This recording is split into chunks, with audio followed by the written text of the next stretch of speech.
It's Jim Pembry, man. Talk to him.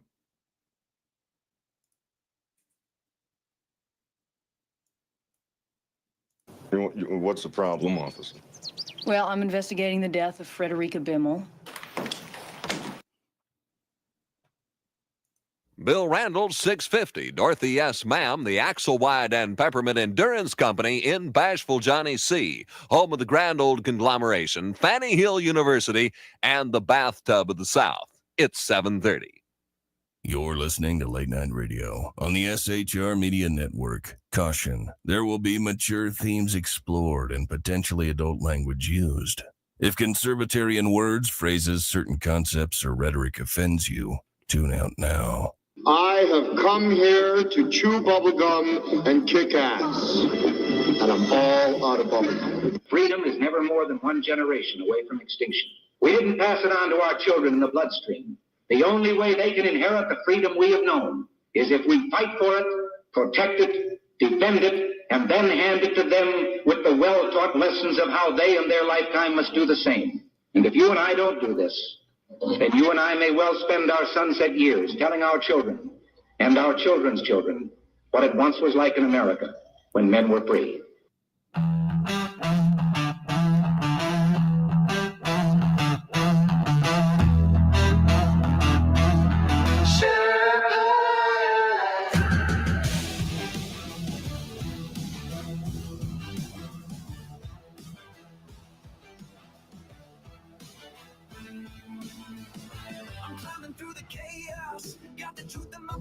Leftist lies and globalists, I'm pushing them back. From the saloon to the airwaves, I'm spitting it raw. Constitution's my compass, liberty's law. Big gods creeping, shadows on the land.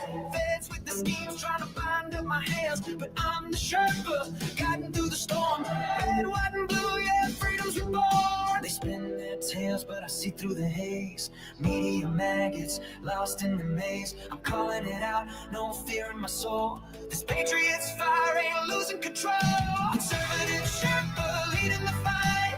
Torch in the dark, burning bright in the night. Stand for the truth, won't bow to the game. Sherpas, come and remember my name. Sherpas rising. Freedom's calling. Leftist judges twisting, trying to steal our rights, but I'm locked and loaded, got them in my sights. From J6 to the border, they're selling us out. I'm screaming from the mountain, hear my rebel shout. They mock the flag, but I'm holding it high. Stars and stripes forever under God's open sky. No globalist chains gonna cage this land. I'm the Sherpa with the truth in my hand. They push their agenda, but I'm breaking the mold. Their promises empty, their hearts ice cold. Chicago's bleeding, borders torn apart. I'm fighting for the people with the warrior's heart. Conservative Sherpa leading the fight. Torch in the dark, burning bright in the night. Stand for the truth, won't bow to the game. Sherpas, come and remember my name. Sherpas rising.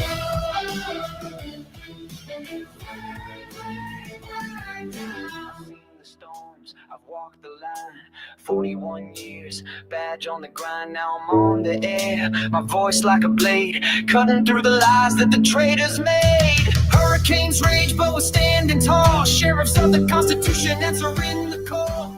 From the saloon to the heart of the fray, we're taking back America, no more delay. Conservative Sherpa leading the fight. Torch in the dark, burning bright in the night. Stand for the truth, won't bow to the game. Sherpas, come and remember my name. Sherpas rising.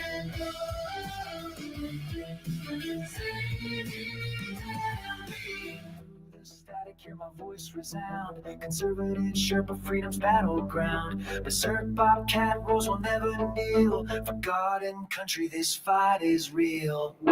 Ladies and gentlemen, boys and girls, children of all ages, welcome to BZ's Berserk Bobcat Saloon. Berserk Bobcat Saloon radio show, where I am broadcasting right this very microsecond from North Idaho in an actual free state, as opposed to California, always spelled with a K. I got here in 2021, Best damn thing I ever did. I happen to be your conservative Sherpa guiding you through the maelstrom of Democrat, leftist, and globalist lies, chaos, deceit, and betrayal, and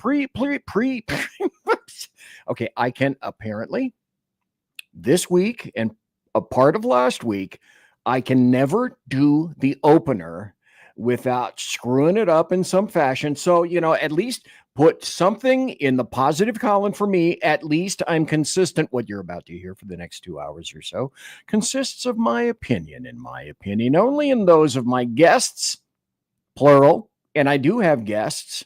And I want to let everybody know that I'm fundamentally changing America one leftist diaper at a time, ensuring that we don't water our drinks just like we don't water our conversations. We are still serving what? We are still serving stiff drinks in the saloon. Almost sounded a little bit robotic there. Speaking of robots. Oh, you guys, you little Twizzlers, we're talking about facts, history, logic, rationality, proportion, clarity, context, tradition, and common sense for normal people. And the things we talk about include politics, religion, crime, culture, race, sex, economics, science, law, war, peace. We talk about it all right here at the Saloon, where the speech is free, but the booze is not. I am streaming on a whole bunch of different places right now. Let me see if I can put this up there right now. Look, from left to right, Spreaker, YouTube, Apple Podcasts, Rumble, X, Twitch, KLRN, Facebook, and KLRN. And by the way, KLRN. Did you guys get the feeling that I'm talking about KLRN? And did you get the feeling that I'm talking about KLRN? And did you get the feeling that somebody is here from KLRN? Rick, welcome to you, sir. Well, hello. Good evening, sir. How are you? And folks, I saw it in chat. You guys, you wrote when I was talking about sir, you guys spelled it C-U-R. That's just wrong on its face. Don't do that to me. Don't do that to him. Don't do that to anybody. Wait, who? Let's go back up here. Who do we have? We have Unpleasant Blind Guy. We, in fact, have Rick Robinson. We have the Phantom. We have Zelda Gabriel, sister of Gabriel. The angel is what I heard. Cosmic Bard, leader of the Alpha Centauri Science and Technology Division, is here. You can safely start now. Thanks ever so kindly. Everyone cover your sixes. The alien is in the chat. That's right. Make sure 6, and especially if you have the old, God, what were those called? The things with the flappy jammies, the one pieces, whatever the hell. Yeah, make sure the piece is covered there too. Andrew Young is in here as well, and MRM, Mission Ready Men. Welcome to MRM, who has his own show. Zelda says BZ is rocking out too hard. Someone calling amblams. Okay. That's not your fault. That's hers. Okay. When she sees somebody bouncing like that, she assumes they're twitching like she does. So that's okay. Well, what people don't know when I have guests is that as they appear before the show, I am customarily playing some kind of rock music, be it King Crimson or Asia or Gentle Giant. In this case, it happened to be Thunderstruck by AC/DC. So, Gentleman One right here, and I we happen to be rocking out on that, and we're having a great time. So, allegedly, Sean is going to be here when he gets in. And perhaps Earl, Mission Ready Men. Looks, look, we have some more comments. Rick, sir, Rick. Rick, comments. Rick, what the hell, mister? What the hell? Good God. Well, I mean, they were technically calling me a cur, which is also acceptable. Oh, wait. But wait, this just in. Okay, I don't know if that's true, but there it is. It is right there. Okay, the other thing I want to put up, if I can right now, is, there was controversy, and I'm telling you, controversy with an aversity before the show even began. and it went down here, and people, if I'm not mistaken, people were making fun of the elderly. So, okay, I put this up as a promo for the show, and I went into great depth as to how I had to create that. Well, okay, it's the only way that I was able to create that. So folks took that and they thought it was funny. Zelda right here says, I like that you just stuck a picture of Rick onto a picture of you and Sean without like any Photoshop or anything. And I said something similar to Photoshop. Oh, you give me way, way, way, way too much credit. And then there was this.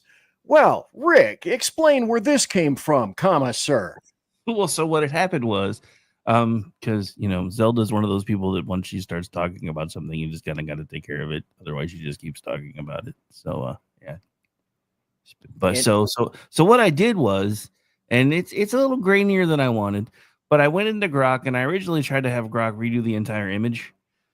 But the only thing it could get right was the blending of the pictures together. So I basically took the original image, put it into a meme generator, took the part that Grok fixed with the picture, and then overlaid them and shrank to fit, which is why it's kind of weird on there because I didn't realize the edges were still weird until I fixed it like the fourth time. So is it just me or does it seem that Grok gave you a beard? I mean, I have a beard, sir. You do have one, but it seems as though they made you hairier. And then, of course, Zelda says later on, snort, laugh, poor BZ and Sean. I'm sure she means that. Anyway, thanks to everybody for being here. There's 58 people live watching right now at this very moment in time. See, Sean is going to miss the cool stuff. Let me pull this back because, if you're late, well, shamey. In Sean's defense, I think he's fighting off a gypsy curse lately. Oh, okay. Thanks for opening that door, Rick, because oddly enough, I don't know. Should we talk behind his back or should we go j'accuse in front of his face? Because that's almost not as much fun as doing that. Well, he's going to mix. My only rule is, are you going to say, if he were here, would you say it to his face? Because as long as the answer to that is yes, you're free to say whatever you'd like, and you can always repeat it later. Okay. Well, let me see if I can go someplace right there. See this screed. You can't read it because it's really, really small, but this screed had something to do with Sean. And I was going to bring that up tonight, but I'm not going to let him read it. Oh, no, I'm going to read it. I walk in the pharmacy, open up the pharmacy. There's this lady standing there with her arms crossed. She goes, "You work here?" I said, "No, I'm just back here stealing some shit. How can I help you?"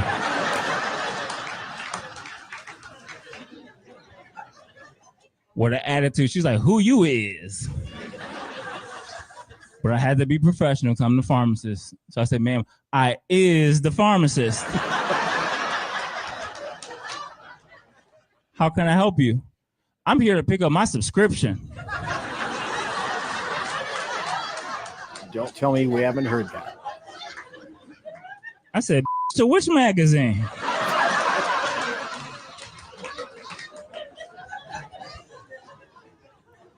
She's like, "I don't want no magazine. I want my medicine." I said, "Oh, prescription." She was like, "Same thing."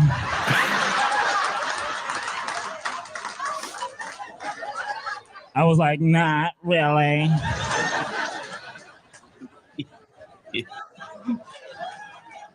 I said, "Ma'am, what's your date of birth?" "Why?" "So I could plan you a birthday party." "What do you mean, why?" "I'm trying to find your prescription. When's your birthday?" "In a couple of weeks."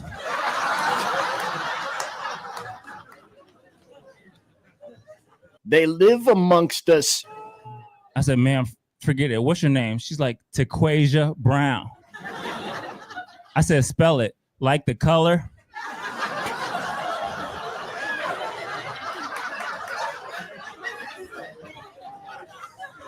"Ma'am, I have a doctorate degree. I know how to spell brown."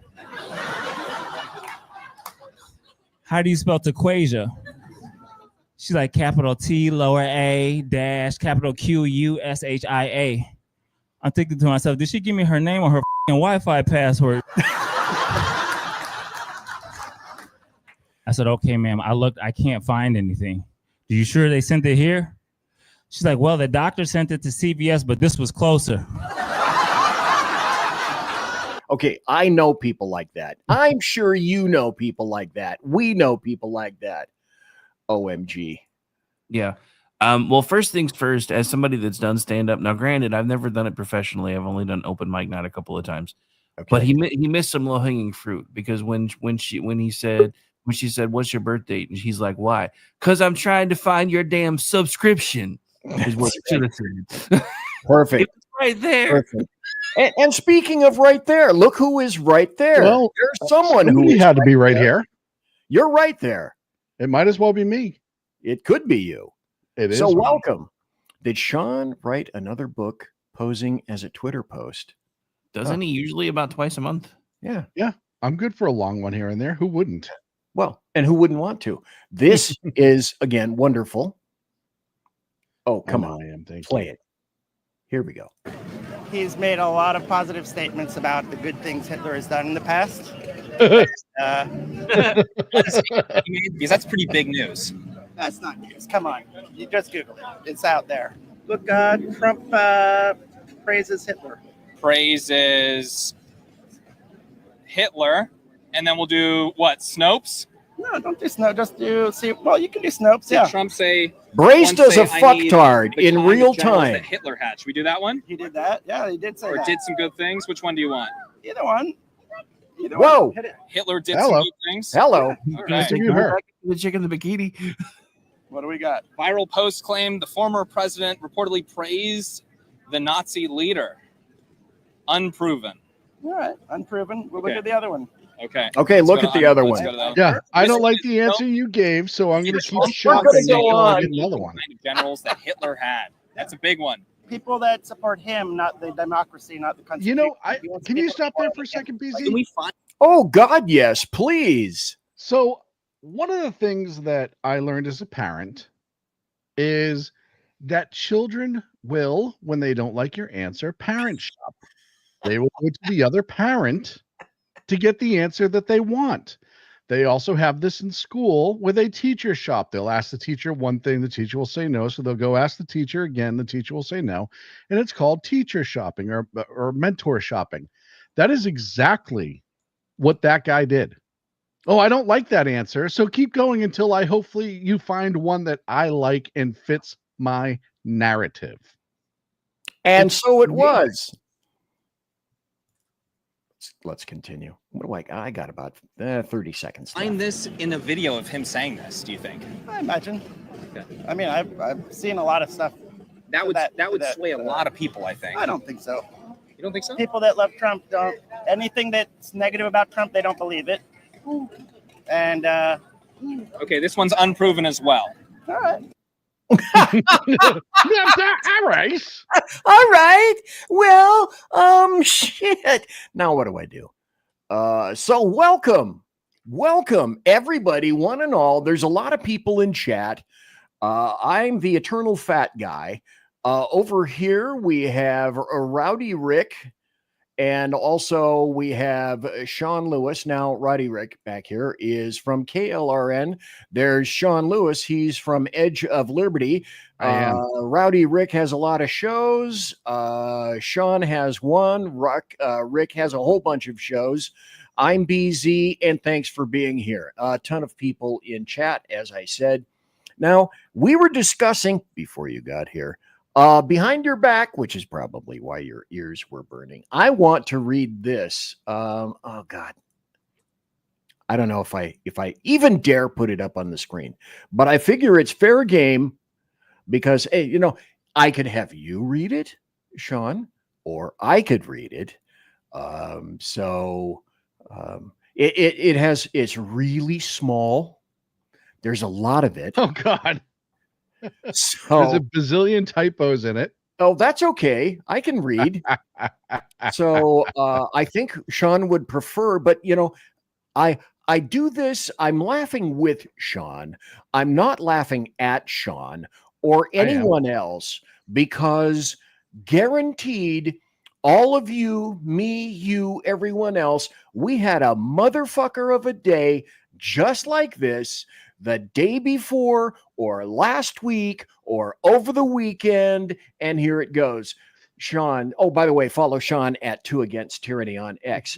This will be quick and easy. The title of my biography and the sentence that dooms me always. Have a laugh on me. So, my last 2 weeks, no, 3 to 5 years, has been a dumpster fire of sorts, but I'm trying to make the best of it. Okay, my truck has 141,000 for mileage, and I've done almost all the service and oil changes on it, except for a few large items under warranty. Oil changes, I've done probably 20 to 25 or 30 that were done. I also do the coil packs, plugs, rear diff, brakes, rotors, and shocks. I found out that my drive left rear bearing is gone, and that's the word that it makes, and I just don't have the resources to do it myself, so I scheduled it for tomorrow. Now, if you're going to read the typos, could you at least change it to what it was supposed to say? Because that was the driver's side left rear. Okay. Well, sorry. Damn it, Jim. Remember, I was typing in anger. Yeah, well, that's true. But trust me, however, when I say this, you don't want me in your head. Okay. So sometimes anticipating some of this stuff is going to be a little bit difficult. Okay. So today I was going to do the oil filters and service as well as replace the collar on my gas filler neck. It's old plastic. It's cracked. No problem. 4 screws. 3-star tips, easy peasy, narrative voice.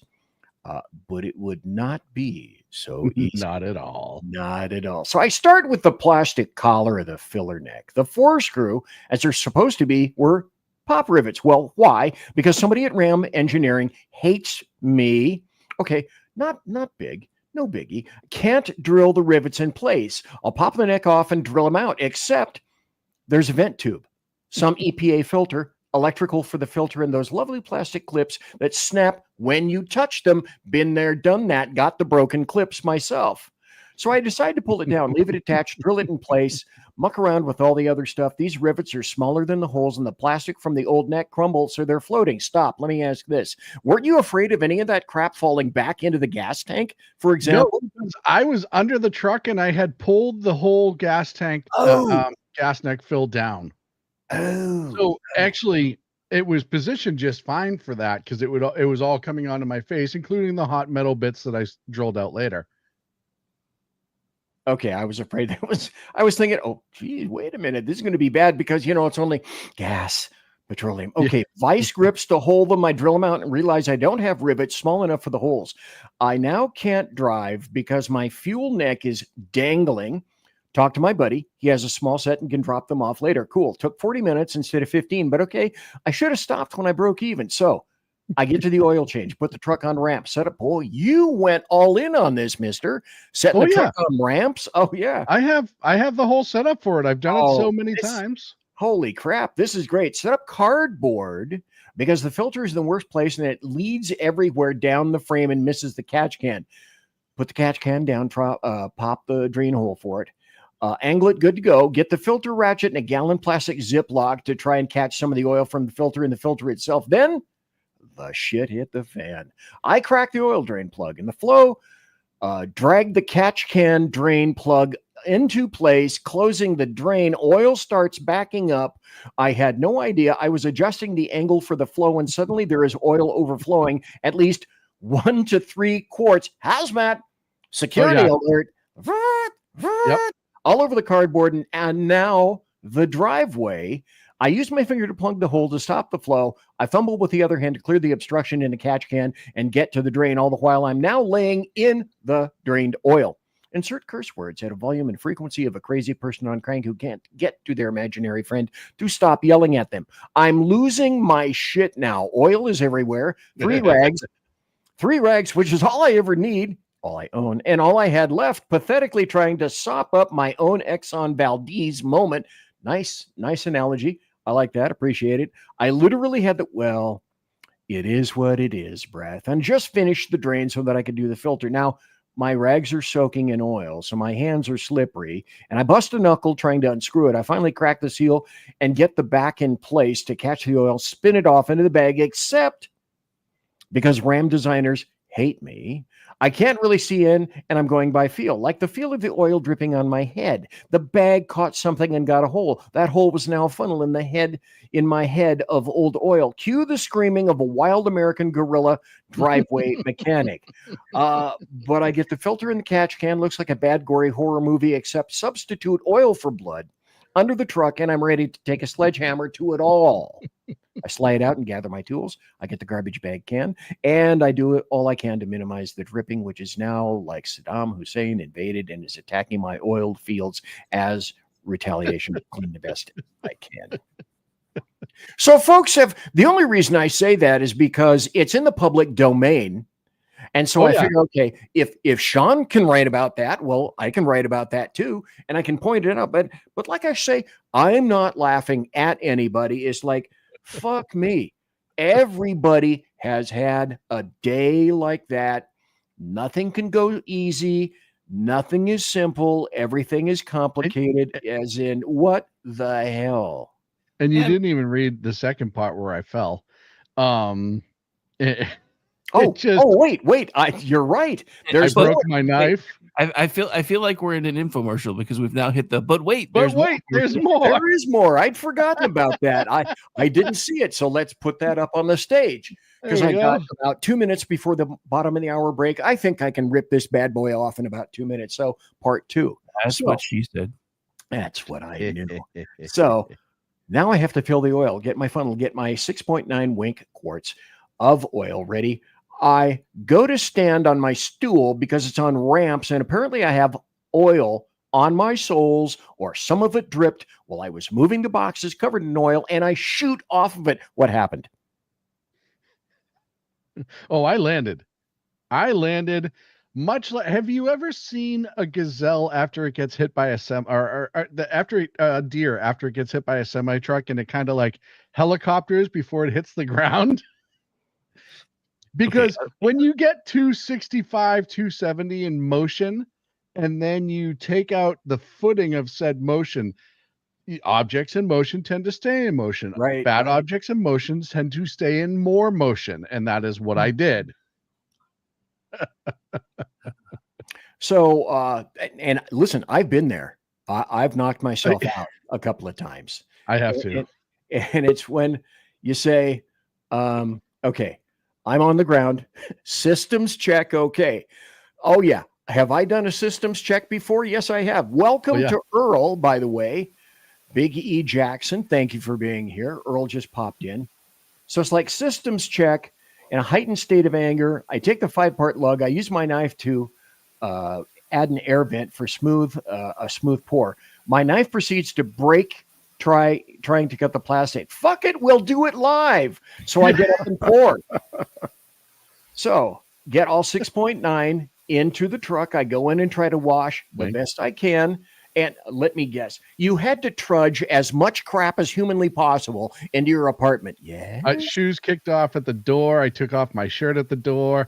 I left it there because I wanted to at least get as cleaned up as possible before I went back and finished. But my hands, everything was just covered. Levels are good. Now I have to get the driveway, wash and degreaser, scrub the driveway. I'm wearing a huge fucking happy face right now. Everything is better, right? So I get it all cleaned and sorted, put away all the tools I won't need, and I go to do the air filter. 4 clips. 4. They all always stay on the air box, except today, one decides to fuck off and launch somewhere into the engine bay. I'm sorry. I'm not laughing at you. I swapped the filter. I'm laughing. Now I'm playing hide and seek with the clip all over the editing bay, all over the engine bay. It's only 1.1 by 2.5 inches and black, like everything else in the engine bay. Easy to find. So I get down. I shove myself under the truck again, find it 15 minutes later. Now I got to walk because my gas intake is still dangling to the hardware store for a speedy, dry, and driveway wash. Did I remember to grab a small set of rivets? Nope. No. So I got home. Now I'm laughing, but like a bad guy in a superhero movie who's about to reveal himself for the first time. Nice and maniacal-like. Now I'm just like laughing because what else can you do? Hopefully that is all my bad luck for right now. And he jinxed himself right there. Oh yeah, and to cap it off, he said something similar to, "Well, no problem. This won't take long." Conservative media done right. You're listening to the SHR Media Network. Mission log entry. I mean, let's face it, who's even counting anymore? The Lost Wanderer is officially off course, chasing rogue rocket launches, fringe science, and things that probably violate causality. If it burns fuel, bends time, or makes scientists very uncomfortable, yeah, I'm probably going to talk about it. Every other Sunday on KLRN Radio, The Lost Wanderer, because space doesn't come with a roadmap, and honestly, I wouldn't follow if it did. Hello, I'm Matt, a student at Hillsdale College. Here is Hillsdale President Larry Arnn on the continuing relevance of the Constitution. Many argue today that the Constitution is outdated because it addresses problems peculiar to the 18th century. Some parts of the Constitution do read rather quaintly. Consider the injunction against titles of nobility in Article 1, Section 9 of the Constitution. But is that so outdated? The purpose of the injunction is to prevent the government granting special privileges to some for partisan reasons. This strikes at the heart of the rule of law. The crony capitalism so common today is a place where the government bestows favors and tax dollars on some businesses to give them a leg up over others. This is exactly the kind of thing the Constitution was meant to prohibit. The Constitution is not so outdated after all. This Constitution Minute was brought to you by Hillsdale College. To join the national conversation on the Constitution, go to constitutionminute.com. Hey fellas, are you mission ready? You need to check out Mission Ready Men via Earl Big E Jackson on Tuesdays and Thursdays, 9 a.m. Pacific, 11 a.m. Central, and noon Eastern. It's a show that equips you to navigate our society's challenges from a biblical perspective with courage and conviction. Tune into Mission Ready Men as we examine our culture through the prism of biblical truths, teachings, and how to apply them in our daily lives. Prepare to step up, stand out, and step into your role as a man as ordained by God. That's Mission Ready Men, hosted by Earl Jackson on the SHR Media Network. And get mission ready.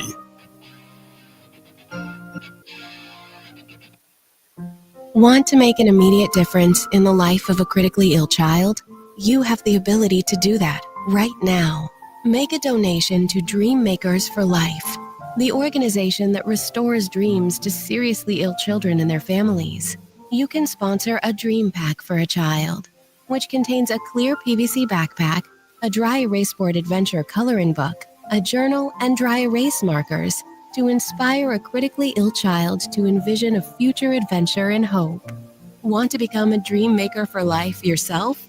Go to dreamforlife.org. That's dreamforlife.org. Help a child. Help a family. There is always hope.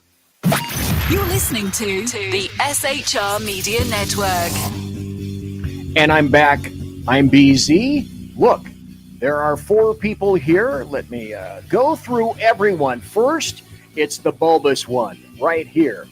Then in numerical order came on, it was Rowdy Rick. And we'll get to everybody here in a second and let everybody tell where they were, what they are, who they are. And Sean is here tonight. And also Big E is here. And I watched his show earlier this morning. So let me start at the start. Again, in numerical order, it's not by age or anything like that. Rick, tell everybody a little bit about you, your shows, your station, all that. Go. Guess it will be my age. Yeah, but shut up. Anyway, so general manager, KLR Radio, been doing radio work, live broadcast work for about 17 years now at this point. I've built up my own little fiefdom with a really awesome crew, and we put out about 40 hours a week of content. I am involved in about 80% of it and do a lot of guest spots everywhere else, kind of like right now.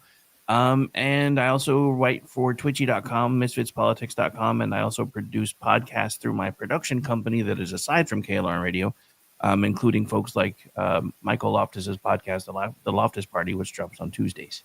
Nice. And of course, number 2, Sean, what about you, sir? Where can you be found? I can be found every Monday and Wednesday on my show, The Edge of Liberty, 8 p.m. Pacific, 11 on the East Coast, and occasionally making spots on other people's shows when they'll have it. And actually, tomorrow morning, I'm really excited to help somebody tell a story that needs to be told. Anna Giaritelli, who is a reporter for the Washington Examiner, announced this morning, as everybody's focused on DC and the crime issue going on there and what the Trump administration is doing to help counteract that, that she was a victim of a sexual assault back in 2020 in DC. And she just broke her story today. And tomorrow morning, she's going to join me to tell her story. And I'm going to air that tomorrow evening. I'll replay it on YouTube. We're not going to do it live. We're going to do a recorded session.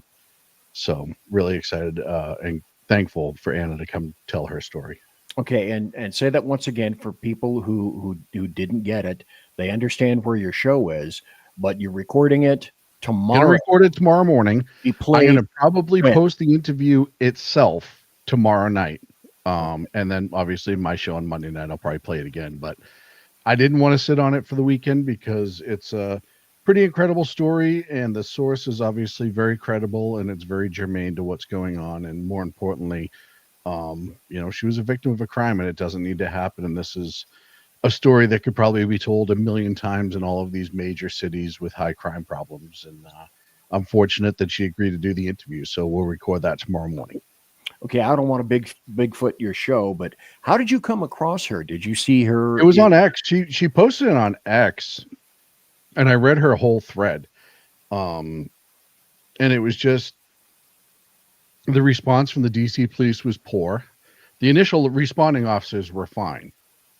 Eventually, the investigators were fine, but the administration of the DC police and the court system, who kept the suspect kept getting arrested and kept getting released, and without telling too much of her story because I want her to do that. Right. It's just a story that gets played over and over again in this country, and it's a tragedy. And this soft on crime politics and this whole emotion, criminal justice system via emotions just doesn't work. And she's the Homeland Security reporter for the Washington Examiner. So, I mean, she understands this as well. So it's going to be interesting not only to hear her entire story, but to hear her professional opinion on this as well. Dude, that's an awesome get. Congrats. Yeah, that's a pretty amazing get. Yeah, that's awesome. I just try to do her justice. That's all. She deserves it, just like every other victim out there does. Absolutely. So I was going to go into some amusing stuff and weapons grade stupid. But since we're on this topic, let's kind of Earl has to go and roll. You haven't done Earl yet. What's that? You didn't let Earl introduce himself. Oh, damn. Okay. Sorry. Golly. Okay, let me do this. Let me feature him. I'm sorry, Earl. Please, sir. No biggie. Oh, the comment I could have right now. Listen. Don't you. I'm helping. Hey, listen, you're already number 2. Do you want to make it worse?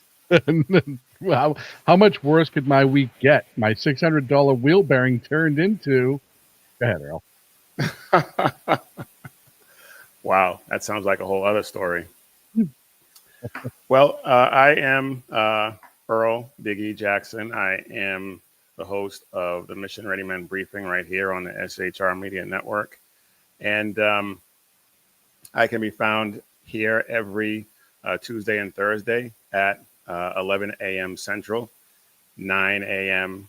Pacific. And I talk about politics and the news of the day. And I come at it from a Christian biblical perspective. And I try to talk about the role of men in this country and how we can help, how it's our responsibility really to bring everything back to the way it's supposed to be. So tune in every Tuesday and Thursday at 11 Central.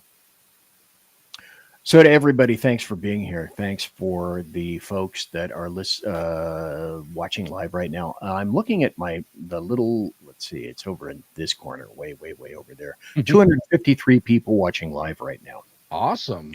And that never happens with me. That only happens when I have guests.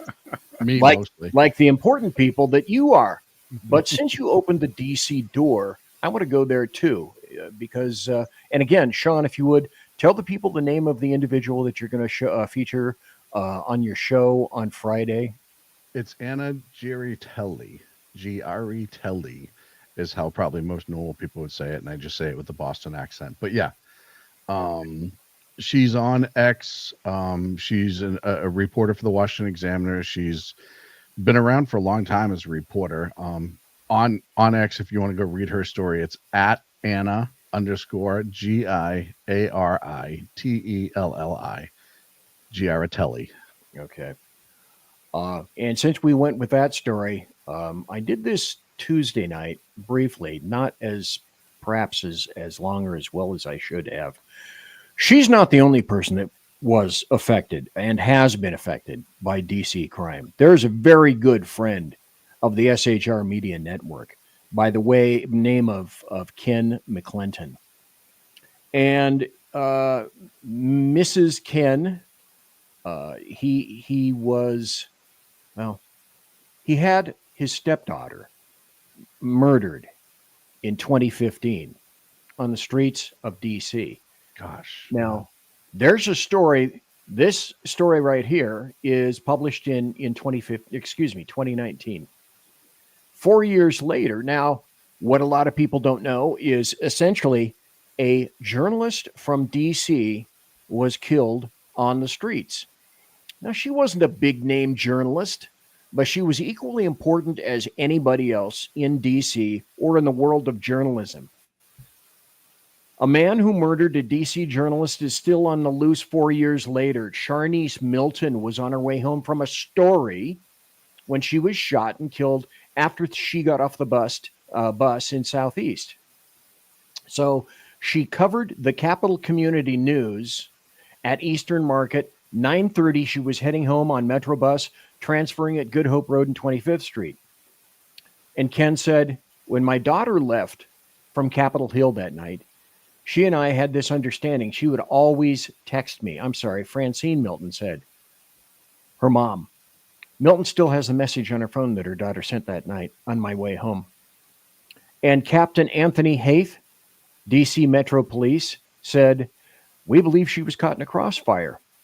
Haith said the shooter was on a dirt bike or an ATV scooter, opened fire at the intersection as Charnice was walking from the bus. There were early reports that a man grabbed Charnice to shield himself, but Haith calls that a rumor the investigators never confirmed. He said, however, 4 years later, no suspects, no persons of interest.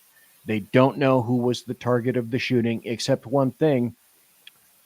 Charnice Milton, at the age of 27, is no longer with us on the streets of D.C., and there's no crime in D.C. There are no consequences to be paid. This, it's like a song years ago, and I can't even think of the name of the guy that sang the song. It doesn't really matter. It doesn't really matter. She doesn't matter. Nobody else matters. And unfortunately, that's a stance that has been taken altogether too many times. By the way, I did some some research, and found out that in 2015, there were 60 unsolved homicides in D.C. And I would like to make this comparison as well. When we talk about, D.C. crime, this is all over. It's exploded. There is no real crime in D.C. Well, let's do a comparative analysis. D.C. has a population of 704,000 people. New York City, which has a lesser crime rate, has a population of 8.4 million people. A slight differential. The other thing that I'm discovering is that there are lots of reactions. Thank God, President Trump's historic takeover of D.C. is praised by the residents, including this individual. Man, down the city is quiet as a church mouse, young. I came all the way down Pennsylvania Avenue this morning. So peaceful, young. I don't smell no weed, young. I don't see no homeless people. I mean, I came all the way through the southeast side, all the way down here. You see now I'm at the White House, jump, man. squad, yeah. It's a shame that it takes somebody to have to sit in your classroom in order for you to be in order, yeah. Because that's what it feels like, yeah. You gotta be babysitted to do your job, yeah. Stuff been out of control for years. You gotta do better, yeah. You gotta do better, yeah.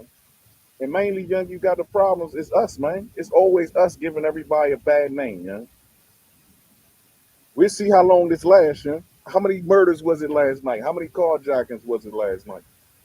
Talk to me. And y'all keep on posting all these data numbers and things of that nature that y'all. Okay, well, let's stop about that. Let's talk about the data and some of the numbers. I'll get back to her in just a moment. The numbers were jury-rigged by a DC Metro captain. And then slowly but surely, I'm noticing that some of the people that you would least expect to chime in are chiming in. DC has been, with all due respect to our nation's capital, a shithole for a long time. You know, it reminds me of the old LaGuardia Airport that became so ghettoized and so grim and dark and melancholy that you get used to it. Remember, these are citizen soldiers, the Guard. In broad strokes, I agree that the military should not be deployed for a law enforcement purpose. But these people, the Guard, the citizen soldiers, are there for a different reason. So, folks, I'd like you to weigh in, if you would, please. I would like to first point out that the first time Donald Trump ever called D.C. a shithole, Geraldo, otherwise known as Jerry Rivers, lost his damn mind. Several years ago. And now he's admitting that DC is a shithole. The scariest thing about this, and I've been having this conversation on X now for days, there's supposedly a 12% drop in the murder rate from 2024 to 2025 in Washington, D.C. That puts us from up until August 7th, 114 total murders in 2024, 113, 99 in 2025. And you guys want to talk to me about the 12% drop in the murder rate? There have been 898 robberies through August 10th, 117 violent carjackings, 134 carjackings in total. But you want to tell me how much better the crime rate is in D.C.? And Rick, doesn't that happen within like a 10 square mile area or some ridiculously small? Yeah, I mean, it's concentrated area. It's all centered in the same place. And it's all the same areas where, and the scariest thing about this is, the DC commander got suspended because, he's allegedly been cooking the books. But now the Fraternal Order of the Police has been coming out and saying, no, this is a much more widespread problem. It's happening all through the district. When the police union is willingly starting to throw people under the bus, that should tell you exactly how bad it is, because they're the ones that usually surround everybody with the blue wall and try to protect them. They're pushing them out of the blue wall and turning around. And you go on a wider stance on reporting. The Marshall Project has several times reported that there's numerous cities that will report and amend. They don't always report all of their numbers up front, or they'll amend it after the fact. So the initial numbers will come in low, and then 3 months later, they'll be like, oh, sorry, we missed 7 or 8 bodies. We forgot to count those dead people, and they amended in later. And that's been a problem with law enforcement via CompStat for years. And I'm sure DC does CompStat, BZ, I'm sure, or actually everybody, I'm sure you guys all remember what CompStat is. CompStat started as a great way to review and discuss problem areas in policing. They would bring up on this board or whatever all these problems, and this is where it's located, that's where it's located, and that's what it started as. And I think Bratton started it in New York in the late 90s, mid 90s. But then what happened was chiefs, and I had one, would then find a way to turn CompStat into a way that they could downplay crimes and find a way to break them apart. And I talked about this in my show the other night, where they'll take what is an obvious felony and break it down to 2 misdemeanors, and that's how it gets filed instead of a unarmed robbery, which is, the taking of another's property through force or fear. They'll break it down to a petty theft and a battery or an assault. and they'll turn into a misdemeanor. And as we see in DC, if you're 18 to 24, only 25% of those misdemeanors are being prosecuted. The rest are being dealt with as juveniles. Yeah, going into family court, getting ice cream socials and yoga classes. Yeah, so it's just the numbers are so vastly skewed. And that's not even including the ones they just throw out and don't file for one reason or another. I had Ralph Chittum's on Tuesday night. Ralph Chittum's is a 47-year resident of DC. One of the things that people don't realize, yeah, no kidding. Ralph is an amazing man for having done that and for having put up with that. But people like that, and they have all sorts of connections. Ken McClinton as well. And one of the things that he said that not very many, if hardly any people realize, is that a local policy for prosecution is that people under 25 will have their crimes invariably dropped. People 25 and under are treated as juveniles. The other thing we've been discovering is that people that, God, this is going to date me, but there's just a digital way to do it now. But when I'd fill out a crime report on a particular crime, on the flip side of the back sheet of the sheet was, yeah, go ahead and laugh, paper. Yeah, I know. Fine. But on the back sheet of the face page of whatever crime you reported on was the UCR, Universal Crime Report, and you entered information into that, and the information that you entered about that particular crime went right to the FBI. I have to ask, BZ. Okay. Did you have the Rolodex with all the breakdowns? Because it was normalized on the federal level. They all had the same. This equaled, what was it? And I think it was decimal system, right? Like a 2.176 point blah blah blah. And then it would actually be what the crime was. So there was a giant Rolodex that you used to have that you'd have to go through and find what your local crime was and what it got reported as in the UCR. Well, the only thing that I could tell you is we would code the back, but the people that were out on the street in patrol, like myself at that time, were not the individuals that took that information and translated it by the Rolodex, so to speak, over. And then that's how the information got sent to the FBI. But what DC has been doing and has been caught at is the FBI does not take felony assault stats. Oh, now they will if it's a knife or a gun. But the statistics have been skewed on this so that they're coded as a felony assault, not with a gun or a knife involved. And you can see where that goes on up to the FBI. So, this is, I made mention of this. When you move the flagpoles or the goalposts, rather, it's really easy to change the score. It is. Do you guys remember the HBO series, The Wire? Oh, God. Yeah. 2002. Andre Brower. Oh, God. Well, that was Homicide. Oh, that was Homicide. You're right. Yeah, that was the NBC TV series, Homicide. Don Pierce or Wendell Pierce and a whole bunch of other people were in The Wire. It was a series on HBO, probably there for about 4 or 5 years. Well, there was a guy when I was in Homicide that wrote a book about Baltimore homicide called Homicide. And the guy's name was David Simon. David Simon was integral in starting the NBC series Homicide, but he also started The Wire. Back in 2002, even back in 2002, they were talking about, one of the characters was talking about Baltimore CompStat and the fact that the figures were skewed even back then because the precincts and the commanders and the ward commanders didn't want their stats to go up. So it was common knowledge from the line to the top that the books were cooked even back in 2002. In 2025, nothing has changed. And you think about it, you have all of these district chiefs or area chiefs who are trying to get promoted at some point. And what's the way to do that? Crime is down in my district. I've been doing what I'm supposed to do. Promote me during the next opening. It became, like I said, it changed from what it was supposed to be to, hey, we can use this to find problematic areas through statistics and actually get in there and start dealing with it, and it changed to, hey, how can I use this to make me look better as a chief or a district chief, and how can we dull it down so it doesn't look as bad?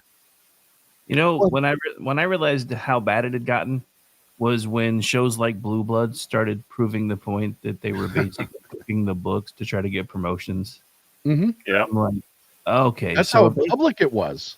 if they're starting to talk about this on regular TV, this is them trying to let people know what's really going on. And I've had that theory about Hollywood for a while. Remember all those after school specials that started cropping up when we were kids? I think those were producers' ways of trying to let everybody know what was really going on in Hollywood. And somebody was like, "Oh, they're trying to slip one past us, so we'll just label it as an after school special and show it as a cautionary tale." When in reality, everybody was trying to let the cat out of the bag. Well, and you just have to look at this major cities: Chicago, New York, L.A. I brought up the Marshall Project earlier. L.A. When it comes time, your stats are supposed to be in, I think, the first quarter after the end of the year, and they don't turn them into like the third quarter. And what they do turn in isn't even complete.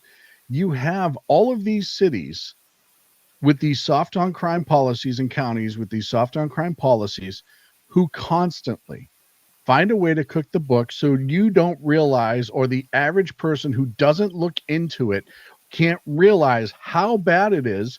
And the other thing that they do now, and the media is absolutely hand in hand at this, of don't you believe your lying eyes. We're telling you there's less crime. I don't care how many bodies you had to step over today to throw your trash out to the corner. It's not that bad. And the other thing they're doing is they're underreporting, or not even reporting at all, any of the stats to NIBRS, to NCIC. Mm-hmm. And so that's how they're trying to convince people that crime is down, because, well, if it's not in the uniform crime report from the FBI, well, then obviously that's the truth. Didn't and of happen. course it didn't happen. And of course, nothing could be further from the truth. Right. Yeah, the dead bodies say otherwise. I didn't want to. I didn't want to make everybody listen to it, but my favorite thing of the last few days was listening to Mika Brzezinski get caught on a hot mic and saying, "Damn it, he's made us root for crime." Yeah, it's amazing. You know it's bad when Chris Matthews says, "Hey, you're getting caught into the trap of immediately defending anything against Trump, and now you are pro-crime." It's incredible to me. I said it before. I think I said it in my show last night. If you make pretend crimes are bills that the city has, and I mean like you owe this amount of money to this, this amount of actual bills that you would get like in the mail, and you're underwater, you can't pay your bills, and then somebody shows up and says, "Hey, I have all this extra money I'm going to throw at you, and now you can pay all your bills." Are you going to turn around and say, "Well, I don't want your fucking money because you're orange"? No, you're going to turn around and say, "Yes, please, thank you for helping us out." It's the same thing. And the worst part is this is just a political football because it's Trump doing it. If this was Obama, as BZ played the other night, like he did in Baltimore, who is sending in the National Guard and the federal cops into DC, which he has, you'll notice they're not suing to get him to stop. They've all accepted that legally he can do it. There's nothing they can do to change that. So you had, was it the Baltimore mayor who said, "Well, you notice he's only doing this with black mayors, right?" And it's like, no, he's only doing it with Democrat mayors that he's calling out. Yes. That's neither here nor there what color they are. I said on my show earlier today, he wouldn't have to do this if the leadership in these cities, whether black or white, whatever, were doing their job. Bingo. If they were actually policing properly, if they actually had chiefs that knew what the chain of command was, then none of this would be happening, and Trump wouldn't have to send in the National Guard. And attorney generals. They fired the last chief like 3 years ago. I found a clip from 3 years ago where the chief is having a meltdown on national TV and telling everybody exactly how bad Washington, D.C. was. Dude got fired. He got fired like a month later. He was just gone. Yep. He essentially he had that weird honesty moment where he was getting interviewed on all these questions, and he just like he had that weird moment of honesty that no politician should have, which police chiefs are politicians. And he was like, "Well, do you realize how fucking bad this city is? Right? And everyone was like, whoa. DC can't keep a chief. DC, the longest you can keep a chief in DC is probably 3 or 4 years. Now, if I told you something similar, that I have a video about Morning Joe when we get back, would you believe me? I think you would. We'll be right back, folks. Don't go away. Conservative media done right. You're listening to the SHR Media Network. In a world where leftists are running out of metal for the safety pins of their soothing red diapers, one man stands alone, attempting to fundamentally change America, one leftist diaper at a time. BZ, your conservative Sherpa, is guiding you through the maelstrom of Democrat leftists and globalist lies, chaos, deceit, and betrayal. Listen to BZ Saloon on select and exclusive Tuesday and Thursday nights at 8 p.m. Pacific, 10 p.m. Central, and 11 p.m. Eastern on the SHR Media YouTube channel, Twitch, KLRN, Rumble, and X at BZ Saloon. It's one great late-night conservatarian talk radio show. Be there. Aloha. Hello, friends. You have a moment so that we may discuss our Lord and Savior Minarchy? No, seriously, I'm just kidding. Hi, my name is Rick Robinson. I am the general manager of KLRNradio.com. We are probably the largest independent podcast network that you've never heard of. We have a little bit of everything, and by that, what I mean to tell you is we have news, pop culture, special events, conspiratainment, true crime, mental health shows, drama productions, and pretty much everything in between. So if you're looking for a new podcast home to grab a little bit of everything that you love all in one place, come check us out. You can find us on X under @KLRNradio. You can find us on our Rumble and our YouTube channels under the same names. You can also find us at KLRNradio.com and pretty much every podcast catcher known to man. So again, feel free to come check us out anytime you like at KLRN Radio. It's Sean from the Edge of Liberty. Just like the Bidens, I too am moving. Only in my case, it's days and times. That's right, you can now find the Edge of Liberty Monday at 8 p.m. Pacific, 11 Eastern, and Wednesday at 8 p.m. Pacific on 11 Eastern on the SHR Media Network. Join me as we talk politics, news, alcohol, fun, not so much fun, clowns, small kittens, large kittens, dogs, amoebas, and anything else that just pops into my mind while I'm on the air. That is Monday and Wednesday, 8 p.m. Pacific, 11 on the East Coast, on YouTube, X, KLRN Radio, Facebook, Twitch, and anywhere else a good podcast is found. Please check out our website, shrmedia.com. I will see you live on the air. Attention, all patriotic women of faith. Yep, I'm talking to you, sis. Are you looking for high quality, super soft apparel that reflects your love for country and your devotion to God? Look no further than Carry Girl Gear. Picture this, you rocking a tee so soft it's like being hugged by a cloud, all while showing off your love for God and country. Sounds dreamy, right? Well, welcome to reality, babes, because that's what we're all about here at Carry Girl Gear. We specialize in super soft tees, tanks, and more, designed specifically for the strong, patriotic woman who proudly wants to carry their message of faith and freedom. When you shop with us, you're not just getting a t-shirt. You're joining a community of like-minded women who are proud to wear their beliefs straight on their tees. So whether you're sipping sweet tea on the porch or leading the charge for faith and freedom, do it in a Carry Girl tee. Because life's too short for stiff, boring tees. CarryGirl.com, where faith and freedom meets fashion. Independence. With that declaration, America was born. Inspired by a belief in the God-given rights of every human being, and in the good that comes from exercising these rights well. The founders of our great nation chose independence. As do we. Hillsdale College accepts no government funding because independence makes possible the good to which we aspire. You're listening to the SHR Media Network. I'm BZ. Welcome to the Saloon. It's good to see you here. Everyone is here tonight. We have Sean. We have Big E. We have Rick. We have a cast of thousands. We have you. I have my drink. I have my happy crying baby mug, which customarily, I'd like to feature this. Look, this is the mug from which I sup leftist tears. And they get put right in here. And oddly enough, they look really clear and almost like water, maybe potato water or something like that. I hear those are nasty tumors that are going on right now. Let me put this up right now because this is the truth. Democrat mayors report violent crime is down 40% since they redefined violent and crime. Now, did we not just damn well talk about all of this before the break? And the answer is yes. So this is from the Babylon Bee, and everybody knows that humor is only funny and amusing and entertaining when it contains elements of truth. And this is the exact same thing that we were saying. And then the Babylon Bee, I actually thought that was a real headline.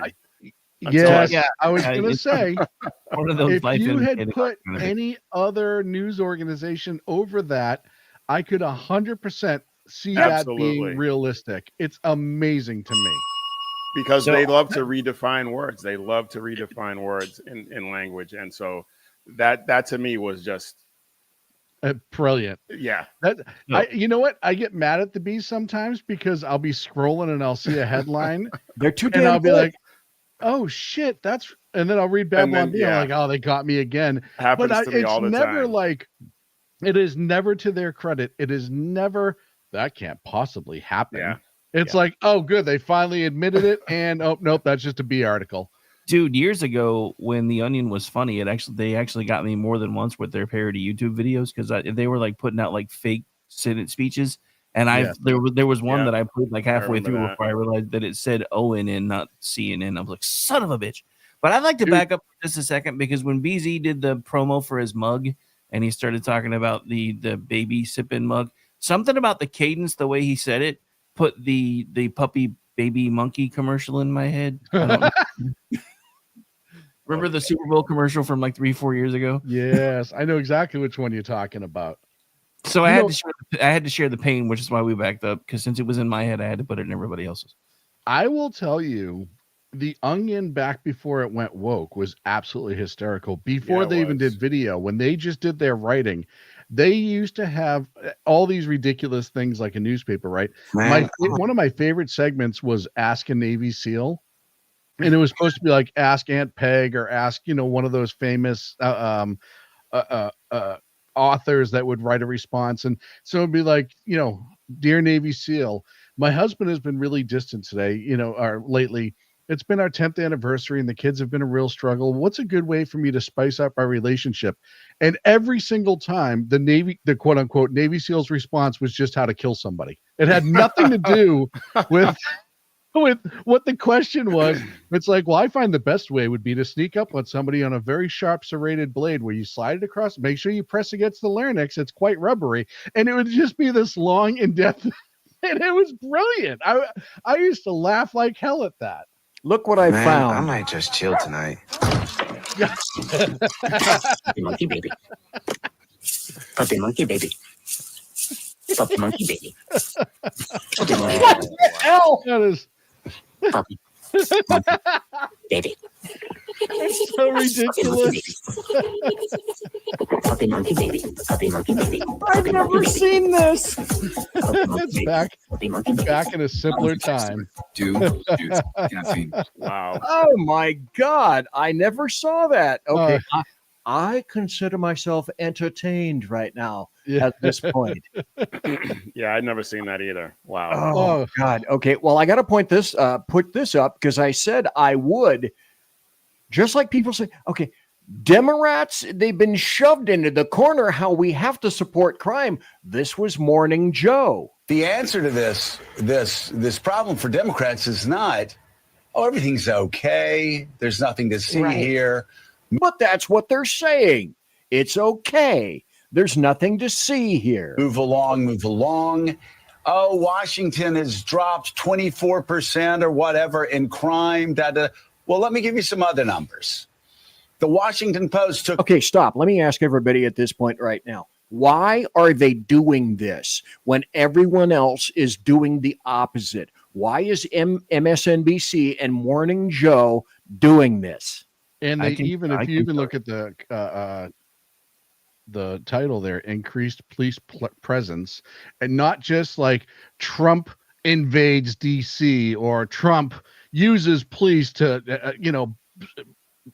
whatever, the ridiculousness that they always put up there, civil rights violation in DC, blah blah blah blah blah, right? They're doing this because they know it's so obvious that the left is on the wrong side of history here, and they just can't not do it. Either that or the DNC said to them, we need to get the message out that we need to change our stance on this pretty quickly. You're half right, but there's a simpler answer. Comcast has spun off all of their news properties, so they're now fighting for their lives. Yeah, that's very true as well. Oh my! I had forgotten about that. Yeah. Yes. Oh my gosh! But I think Sean's right though. It is such a blatantly obvious thing that if they said anything else, if they were CNN, if they were, well, we know Rachel Maddow's on the same network, but if they were to try and back Muriel Bowser and all these people who are saying crime is down and there's move along, nothing to see here, they would be looked at as just total clowns, even more so than they already are. There's a little bit more to it too, though, because remember, 8-9 years ago, that worked. They did it all the time. Remember, there was the dude on the news with cars and buildings burning behind him, talking about mostly peaceful protests. I have the T-shirt, and everybody bought it because they were still primarily the gatekeepers on information 8 to 9 years ago. They are not. The dam is broken. People are getting their news from multiple sources now, which is why everybody's starting to spin off their news properties. Because if you pay attention to pop culture and news information for Hollywood and everything else as well, regular TV is starting to die, and they know it. You know how I know? The easiest way to tell is because Paramount Plus, which was just bought out by Skydance, just bought the rights to UFC.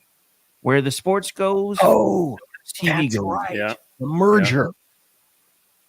Yes, completely. Well, let's continue with this because I have a follow-up to this as well. Go. Took a poll in late April, early May.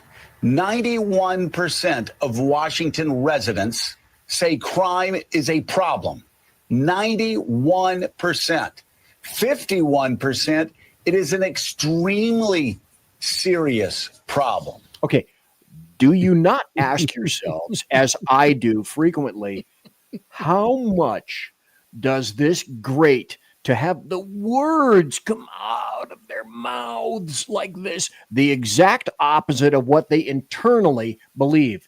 And look at, for example, look at Mika next to Joe. Look at the crossed arms. She's not very fucking happy right now. And John Heilman, we've had people before put this in racial terms. And this is what I must say, this is one thing that I think Democrats have gotten so wrong about crime. So wrong about crime. Let me just read the Washington Post here. There are stark divides. These must be such sour, bitter words to have to speak on air. This isn't just a now thing. Not necessarily. I would like to interject something because something occurred to me the other day when we found out about the Baileys, the constituent that Schumer has invented in his head and has been spouting off about 30 years. Let me explain to you my take on this. One, he's batshit crazy, so let's just leave that there. But here's the other thing. This was his way to get out in front of the cameras and be able to tell everybody exactly what he believes while wrapping somebody else's name around it to avoid all the ire of the crazy leftists. So the reason you're seeing some of them that are finally coming out and saying this stuff, including the news desk from ABC that was talking about the other day about, hey, 2 years ago, I had my car stolen right out in front of front of the bureau. This happened 2 weeks ago to somebody else, is because they're finally getting cover to be able to tell people the truth again, because they've been under lock and key. If anybody's ever watched Babylon 5, remember the last couple of episodes before it went nuts with season 5, and the news people were like, we're so sorry, we've been gone for so long because they made us say these things to you. This is what's happening. People are starting to tell the truth again because they don't have a choice, not necessarily because they want to, which is why you've got Sourpuss still over there going like this, but because they don't have a choice, because if they don't, their jobs are going to go away now. Well, first and foremost, one of my favorite things is Chuck Schumer having to invent his own George Glass. If anyone ever saw the Brady Bunch back in the day, you'll know who that is. Oh my God! You know the Baileys. Yeah, you wouldn't meet them. They live in the Niagara Falls area. It's incredible. But the other thing you have to remember, one of Trump's promises going into this campaign is that he was going to deal with crime in this country that has been ignored for years, and that is a truth. That is. Crime, we saw the soft on crime push. We saw all the Soros DAs. We saw everything being excused, nobody being held accountable, yada, yada, yada.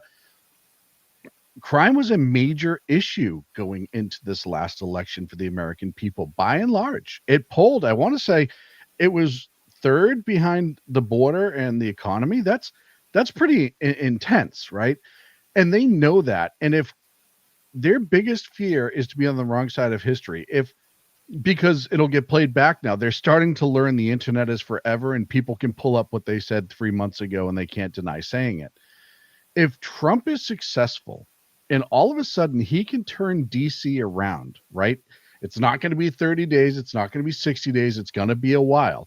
But if he shows, hey, with the right amount of policing in a metropolitan city, and you have federal partners when you need it, you're actually prosecuting crimes that need to be, it cleans up the street.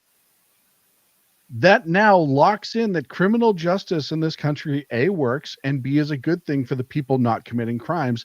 And they don't want that. That will be detrimental to the Democrats for years.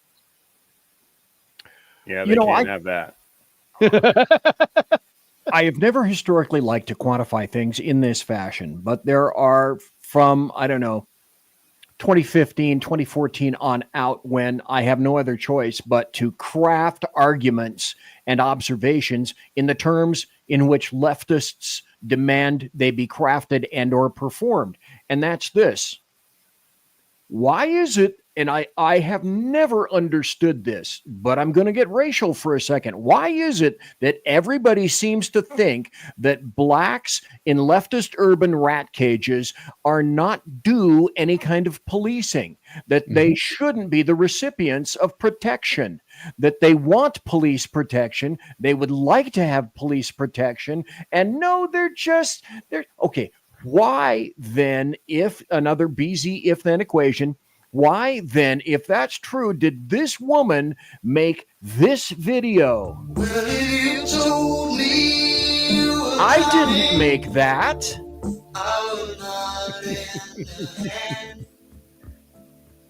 I got a simple answer. She's happy. She's overjoyed that is occurring. But according to all the leftists, no, you are not in accordance with God's great plan if you're thinking that way. What the hell?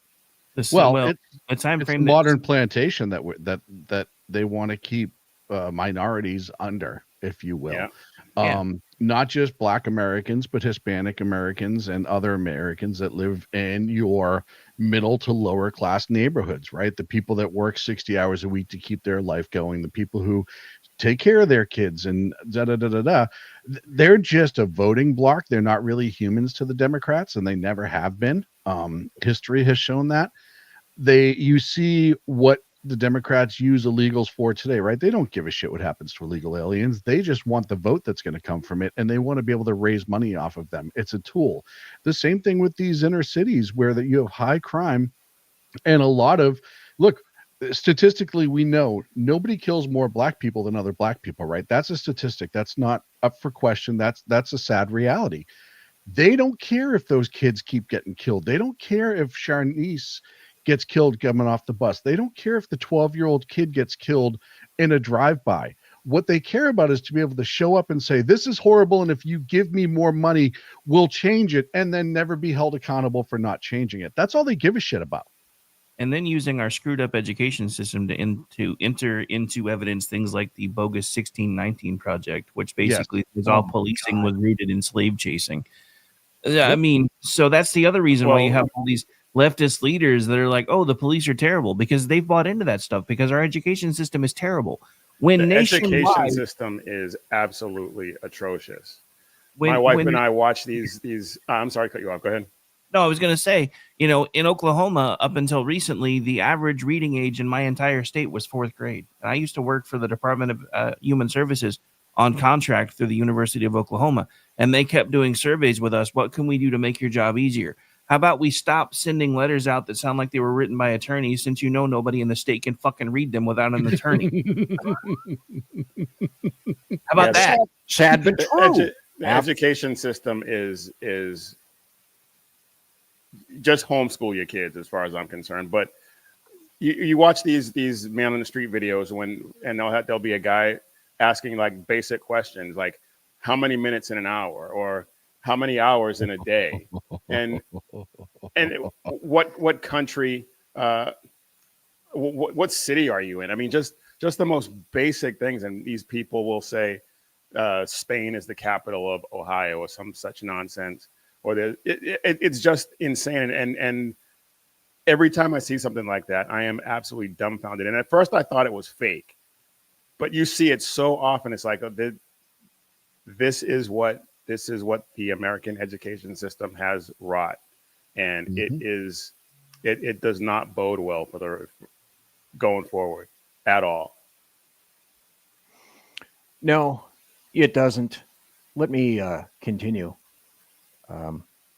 We're running out of time. I got about 7 more minutes before the bottom of the hour break, but the hits just keep on coming. This is CNN.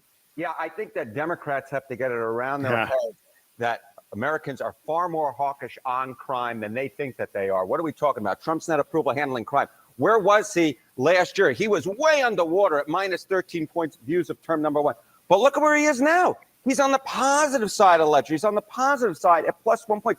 Americans view Trump far more favorably now on crime than they did a year ago. And while this polling doesn't take into account what's exactly happening in D.C. right now, it does take into account what happened in Los Angeles, what's happened earlier this year. And Americans, for the most part, actually view Trump favorably. Crime is one of Trump's best issues. It's one of the reasons why he wants to talk about crime, because it favors him. But now we know why it is that they're doing that. It's not necessarily because they are concomitant with the thinking and the philosophy. The fact is that, well, they like their coin. They want their jobs. They want their $1 million jobs. Let me go back to what I said earlier Tuesday night with Ralph Chittims. And I reminded him, and this is true. This is Larry Elder is one of the coolest dudes I've seen in a long time. I used to listen to Hugh Hewitt, and I was a big devotee of Hugh Hewitt when he was down in Los Angeles. And he was on at 5 o'clock every day at 5 o'clock that I would listen. Then he went away. He went up to D.C. And then he went on super early in the morning, and I couldn't listen to him anymore. Then they brought this guy on named Larry Elder. And I thought, fuck Hewitt. This guy is sharper and faster and cooler than Hugh Hewitt ever was. Sean, we spoke to Larry Elder. Did we not? And we have photographs of Larry Elder, do we not, when we met him at Freedom Fest in 2017. And I was unaware that he was a libertarian at the time. One of the coolest, sharpest guys ever. And I will never forget what he said. And this isn't a black-white thing. This is a Larry Elder thing. He said, the formula for achieving middle-class success, if you want it, is simple. 1, finish high school. 2, don't have a kid before the age of 20. And 3, get married before you have the kid. Applicable to anyone and everyone ad nauseum infinitum. Excelsior. And it's just, my God, Sean, what impression did you have of Larry? I mean, you Larry spoke to him. Elder. I just took the photographs. You spoke to him. Larry Elder was one of those people that you talk to, and as smart as you think you might be, about 30 seconds into the conversation, you're like, oh, I guess I'm a dullard. I didn't realize just how dumb I am. 30 And 30 seconds into the conversation, Sean's be like, I'll be over in the corner with my crayons and my juice box. yeah, we had bourbon there, so it was bourbon. No, but he is unbelievably intelligent. Like you said, he's unbelievably sharp. His ability to recall statistics is incredible. Oh my God. And he is also one of the nicest human beings that you could possibly meet. He was sweet as pie, and not just to us, and not because we were on the air. You watch him with everybody up there, and once people realized who it was, he was getting swarmed on a regular basis, and he was just incredible. He was just an awesome guy. He should have won California governor, but he was well, number one, too smart for the state. I think he got cheated. Yeah, he did. He was fighting the Republican Party. Well, he's too smart for the state. That's the problem. They're used to people like Gavin Newsom, who just speaks in a whole bunch of bullshit and says a lot and does nothing and uses small words, but he does this a lot. So people are like, oh, he's just like me. And unfortunately, you have to actually be able to sit and listen for an extended period of time to obtain the information that's coming from Larry, because there is a bunch of information. And I honestly feel he was just too smart for the state for people to understand it. It's sad, but it's true. Well, it is. And, every one of us, there are a few people that I've come across, maybe that I've met personally, 3. And then I'd like any of you to weigh in on this. There have been 3 people that I've met in my life who are the fastest thinkers I've ever encountered. One of them was our association president, Wendell Phillips. The guy could think on his feet and was probably a good 5 to 6 steps ahead of you when you began speaking to him. I would place Larry Elder into that category. And then there was another guy, Judge Ransom, in the Sacramento Superior Court. I'll never forget the time that I was going to get a warrant signed by Judge Ransom. And I made the mistake of peeking through the open door while his court was in session, because at the time I didn't know how to get back behind to get his clerk. He stopped court, motioned me in, read the warrant, signed the warrant, while also fielding questions from the defense and the prosecution simultaneously, as in, holy fuck, what have I stepped into? This guy is like a mental god. And before we wrap up, before we go to the bottom of the hour break, have you guys encountered people like that? Oh yeah. One of them's in the chat and has a very self-deprecating sense of humor. He's probably one of the smartest people I know. He's currently writing coding to automate his damn show, and I'm over here in awe of everything he's doing. Oh, well, yeah. I think you're probably talking that about guy. That kind of individual. And I responded to Cosmic Bard earlier, and he went into Twitter on, well, with my new show, I want to do this, and I said, dude, you lost me at want. Okay, anything following that, I just well, as you pointed out with Steven yesterday, you were both fellow techno Luddites, so yeah. Oh well, yeah. Cosmic Bard, no, he's not. Anybody else have an individual that just, when you're in front of them and you speak to them and you notice that they have a presence, if you will, and you're predominantly astounded that they can field so many things at once? Earl, it's okay to say me. I won't be embarrassed. Well, so you want him to lie on the air? It's well, one of the first people that comes to my mind for me is my dad. My dad is a Harvard educated lawyer, preacher. How cool. And whenever I talk to him, I learn something, and I just know that he is without a doubt. And I've had other people tell me this as well, that he's one of the smartest people they've ever met. And I have to agree. That's absolutely astounding. I'm BZ. These are a bunch of people. We'll be right back. Conservative media done right. You're listening to the SHR Media Network.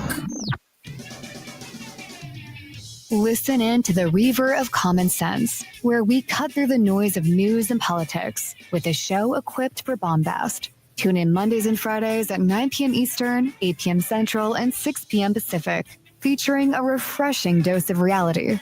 Jersey Joe fearlessly tackles the tough topics with no nonsense. Just pure common sense. Visit shrmedia.com, where you can hear the Reaver of Common Sense in action. He may not always be polite. He may not always be refined. But one thing's for sure. He always tells it like it is. Are you looking for a way to boldly express your faith and love for your country? And check out 7 Armors, the premier apparel company for patriotic men of God, where faith meets freedom in style. Our t-shirts are more than just clothing, they're statements. Bold, stylish, and meaningful. From timeless messages to modern designs, we've got something for every patriotic man of God. Wear your beliefs proudly with 7 Armors gear. Don't miss the chance to wear your faith and freedom on your sleeve. Visit 7armors.com today and join the movement. That's the number 7armors.com. 7armors.com. Faithful, vigilant, steadfast, passion. Are you looking for bold, honest conversation about the issues shaping America? Well, let me welcome you to Unleashed 101 with Jeremy Hansen, where we take you beyond the headlines. We dive into politics and culture, the struggles of everyday life. It's raw, real, and unfiltered. If you're ready for truth with a punch, pull up a chair and join us. That's right, Unleashed 101, where real talk feels like home.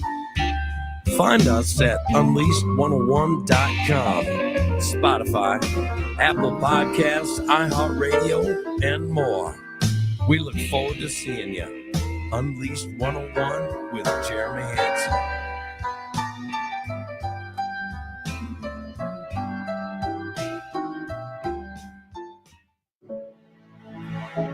Freedom. One nation in all of human history was built on that bedrock. Ours. A republic of the people, by the people, and for the people. Self-government requires freedom, just as freedom requires an individual willingness to self-govern. Freedom has made America exceptional, but it can only last as long as you and I seek the good, as expressed by the laws of nature and nature's God. It can only last if you and I choose to act as people of character. Forging character has been the pursuit of Hillsdale College since 1844.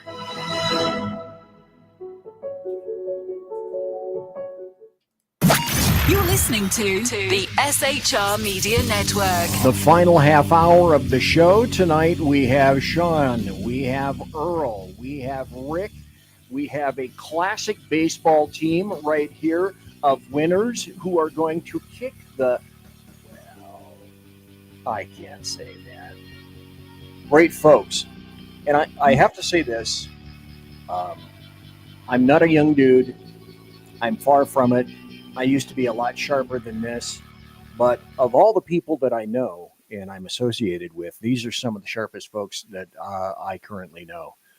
Sean Lewis and Earl Jackson and Rick Robinson. And anytime that they come aboard, it's an honor for me to have them here. And let's go BC. Our $20 that worked wonders right now. I have. Can I add two names because I didn't get a chance to tell you about two of the smartest people, or the two of the quickest people that I know. Sure, please. One of them was John Emerald, guy I used to work for years ago. One of Why does that the name sound smartest. familiar? I probably told you about him. Okay. One of the smartest and quick wittiest persons I'd met. And I know, I know, right? And he was just unbelievable. I mean, he was like a computer with information, and he could spit it back out at you, and he could do it while telling a dirty joke and wrestling somebody to the ground. So it was really a trifecta. And then actually the other one was my former broadcast partner, Clint. Clint's another person who was unbelievably at recalling information. Interesting. He was not only fast with his responses and how he responded. It was also questionable sometimes because you didn't know what you were going to get when you asked a question. But he was like a walking encyclopedia of information. And you and I, when we were doing the Sackheads radio show, and I was blessed to have been invited to do that, I ended up calling him Contrarian Clint. Yes. Because during the show, you'd make a point, I would make a point, and he'd go out of his way essentially to fuck with us. Yes. And say, well, no, that's not right. And this is what's really happening. It would be 180 degrees to whatever it is that you just said. Just for fun. Yeah. Just for fun. He would be unbelievably wonderful as the defense attorney when you were getting court training in the academy. Oh, yeah. He would have been the best at it.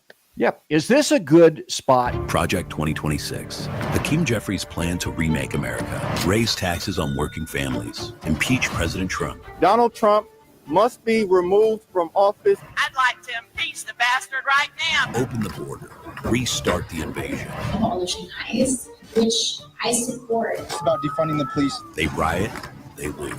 We are unapologetic about our socialism. The abolition of private property. To chip at it aggressively until we can unravel the whole system. They want to turn America into a socialist, crime-filled dystopia. We're going to take back America, and it starts today. Are you going to let them? So, just today, I was watching, I don't even remember, and it's immaterial what TV station it was or what channel. People are saying in semi-droves now in D.C., well, it looks like it's fait accompli that Mom Donnie is going to become mayor of New York City in November. Again, another BZ if-then equation. Okay, so each one of us here, if that happens, then ... Sean.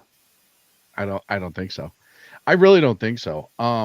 It's do you remember in every single election that the Democrats lose, they are seemingly always winning in the polls going into it. This last election, the election before that, with Hillary, they're always seemingly winning in the polls, and there's always so much fever and fervor, and everybody's really pulling for this. No, he's doing he's getting the kid glove treatment from media.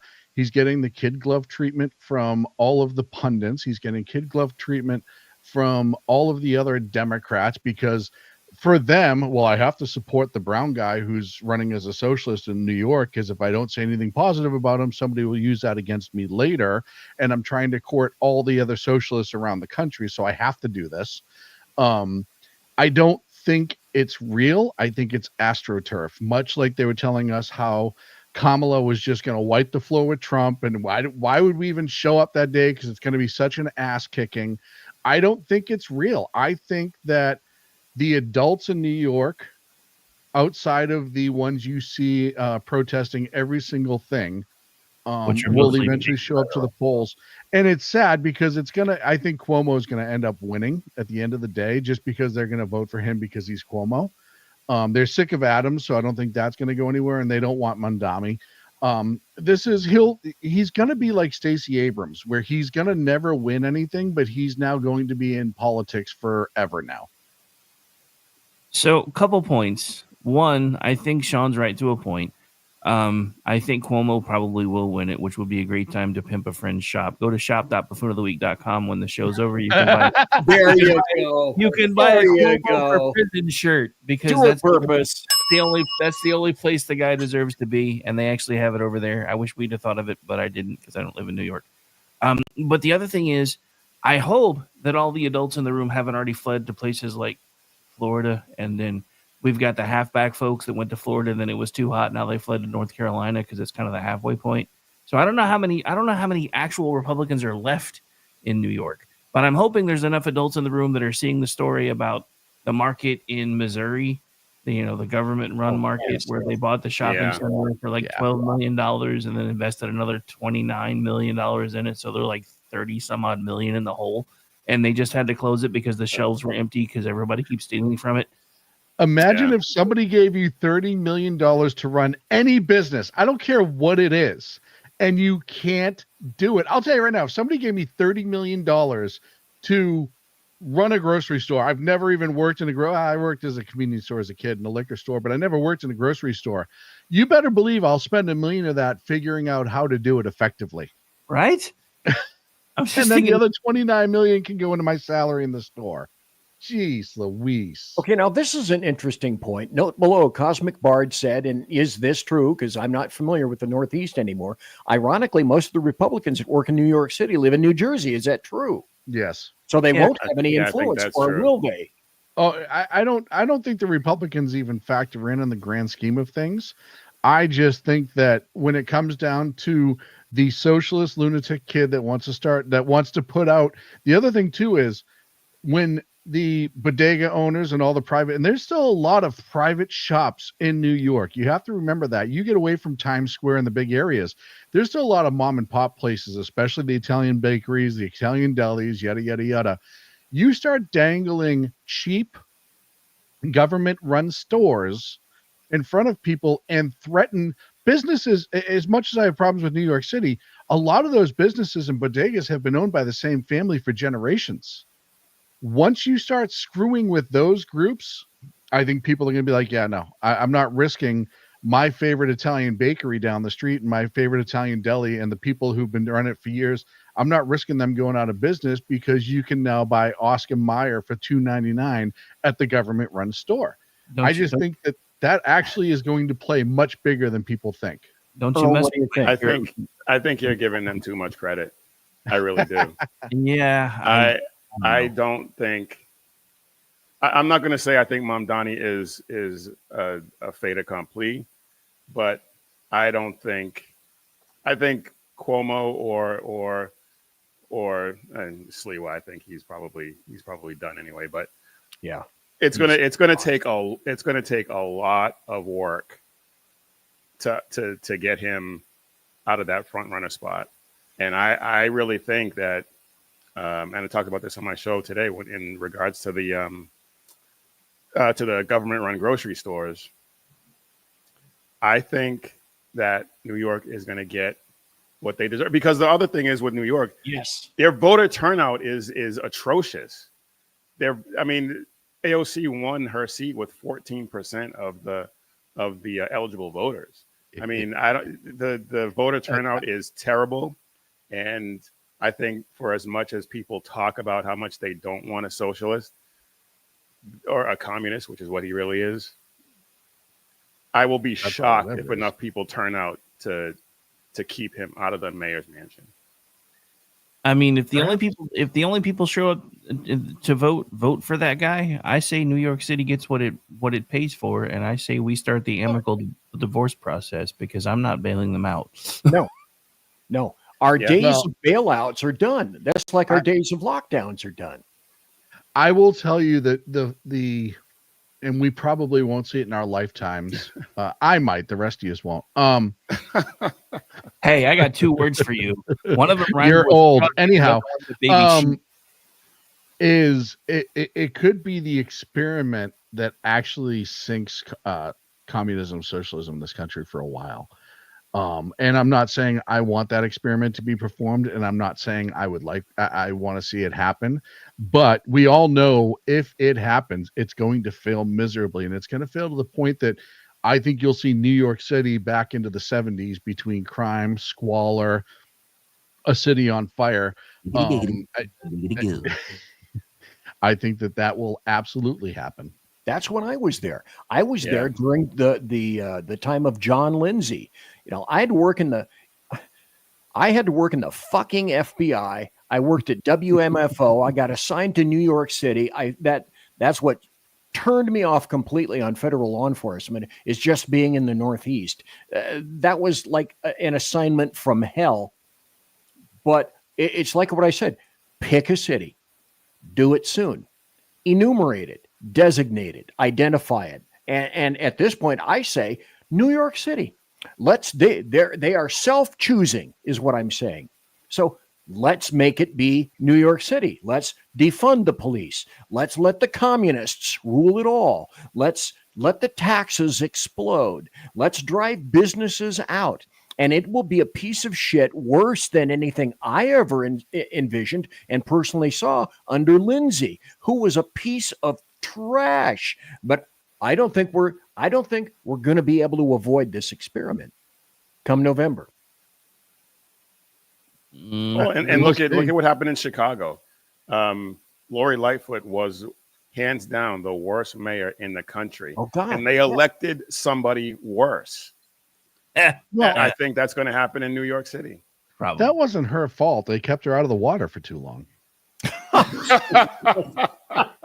Well, you see what happened. They could have just dipped her in the river every once in a while, and the oxygen would have got back to her brain. What, too soon? That was over the edge. That was what's over the edge. Come on. I mean, well, there's a reason your show is called The Edge. Admiral Akbar. I'm sure he gets that reference. Yes. Or maybe not. In any event, I think that's going to be a self-fulfilling prophecy. Oh, yeah, no. I mean, look, if they do it, it's the equivalent of all of them jumping onto a wooden ship and then sitting the middle of the ship on fire in the middle of the ocean just to see what happens. You know what we do? If they elect a socialist bastard, we just wall it off like the movie. Well, that's what Steve said. Make Snake Plissken. That's what gave me the idea. Yeah, I was going to say, somebody in the chat mentioned Snake Plissken, and I think that's going to be more applicable than you could possibly think. Yeah, Snake Plissken, I thought you were dead. This is California right now, though. And this is a great sales pitch, isn't it? Music.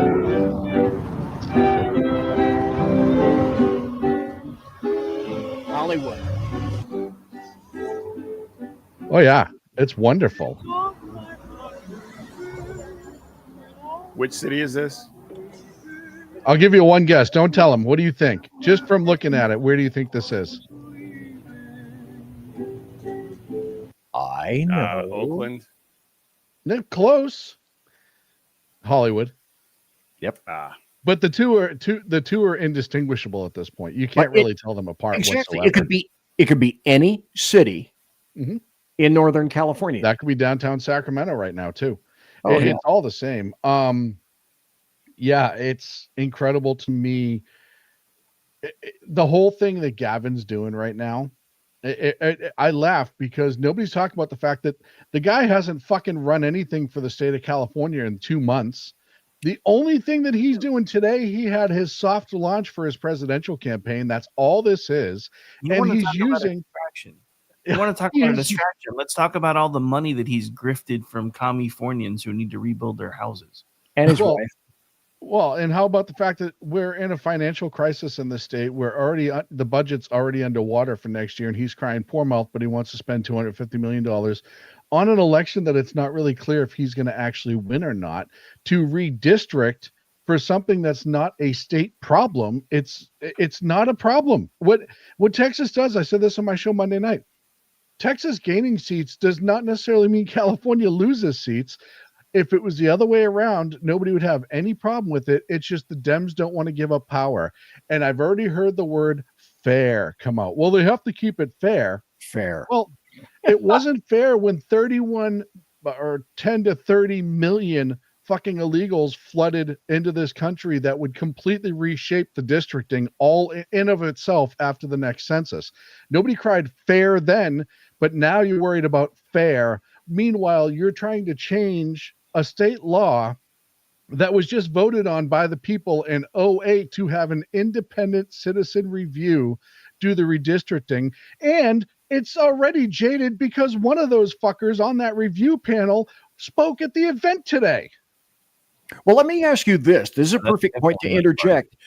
Sean, will they pull it off? Will they get the people to vote and say, you know, what do you think? I'm not there, so I don't have any insight. What's your insight? They don't. I don't think so. I don't think anyone's going to show up for it. I think the people in this state are sick of Gavin Newsom, even the Democrats, and they may be sick of him for a different reason, but I don't think people want to give him a win one way or the other right now. It's good. I'll tell you right now, it's good for his career that he's not running for governor again, because I honestly don't know if he could win. His approval rating sucks, and you talk to people and they all hate him. And more importantly, I think people in this state who would come out and vote for the state constitution to be changed are kind of pissed that he's spending all this time, money, and effort on something that doesn't really affect the state. It's a federal thing. So I don't really think they can put it off. I don't think so either. It's fairness. The whole thing of fairness just doesn't compute. when you look at Massachusetts, 35% of the electorate is Republicans, and they have no representation. Right. And the same in Illinois and Maryland and all these other leftist run states. It smacks of this is like you said, this is Gavin Newsom's soft launch for his presidential campaign, because this would make that's the only way this makes any sense. That's the only way this makes any sense. And he needs this win. If he doesn't do this, he's done. This is the only thing that would have got him to primaries. If he doesn't pull off this November special election and he fails, he's got literally nothing to run on, because people in California forget. The rest of the country, even liberal states, kind of fucking hate California. And I don't blame them. I live here. I don't blame them. Yeah. They don't like the way California is run. They don't want to be California. You know, it's like that old Sopranos line where, hey, I don't want any of that California bullshit, right? That's exactly how a lot of the country feels. But then it also makes you wonder, okay, we know in California, always spell it with a K, Kamala Harris is gone. Cammie the Cackler has said, I'm not going to go there. And so let's do the if-then equation with BZ, and let's do it with Sean. If then Gavin Newsom places all of his political ducks in one basket, and then he is not successful, who's waiting in the wings in California? Or is this a vacuum where somebody who is smart, I don't know, Steve Hilton, name it. So I'll tell you right now, if he's going to run for president, I don't give a shit what happens. He's just not going to go for it. He's done, right? Kamala's going to run too, which that's interesting to see how those two are going to play nice or not play nice. Yeah. But I'll just sit back and eat popcorn and watch that. Then you're going to start looking at people like Scott Wiener out of San Francisco. You might get like London Breed. You might get maybe Bass makes a run at it, but nobody's serious that outside of their district anybody really likes.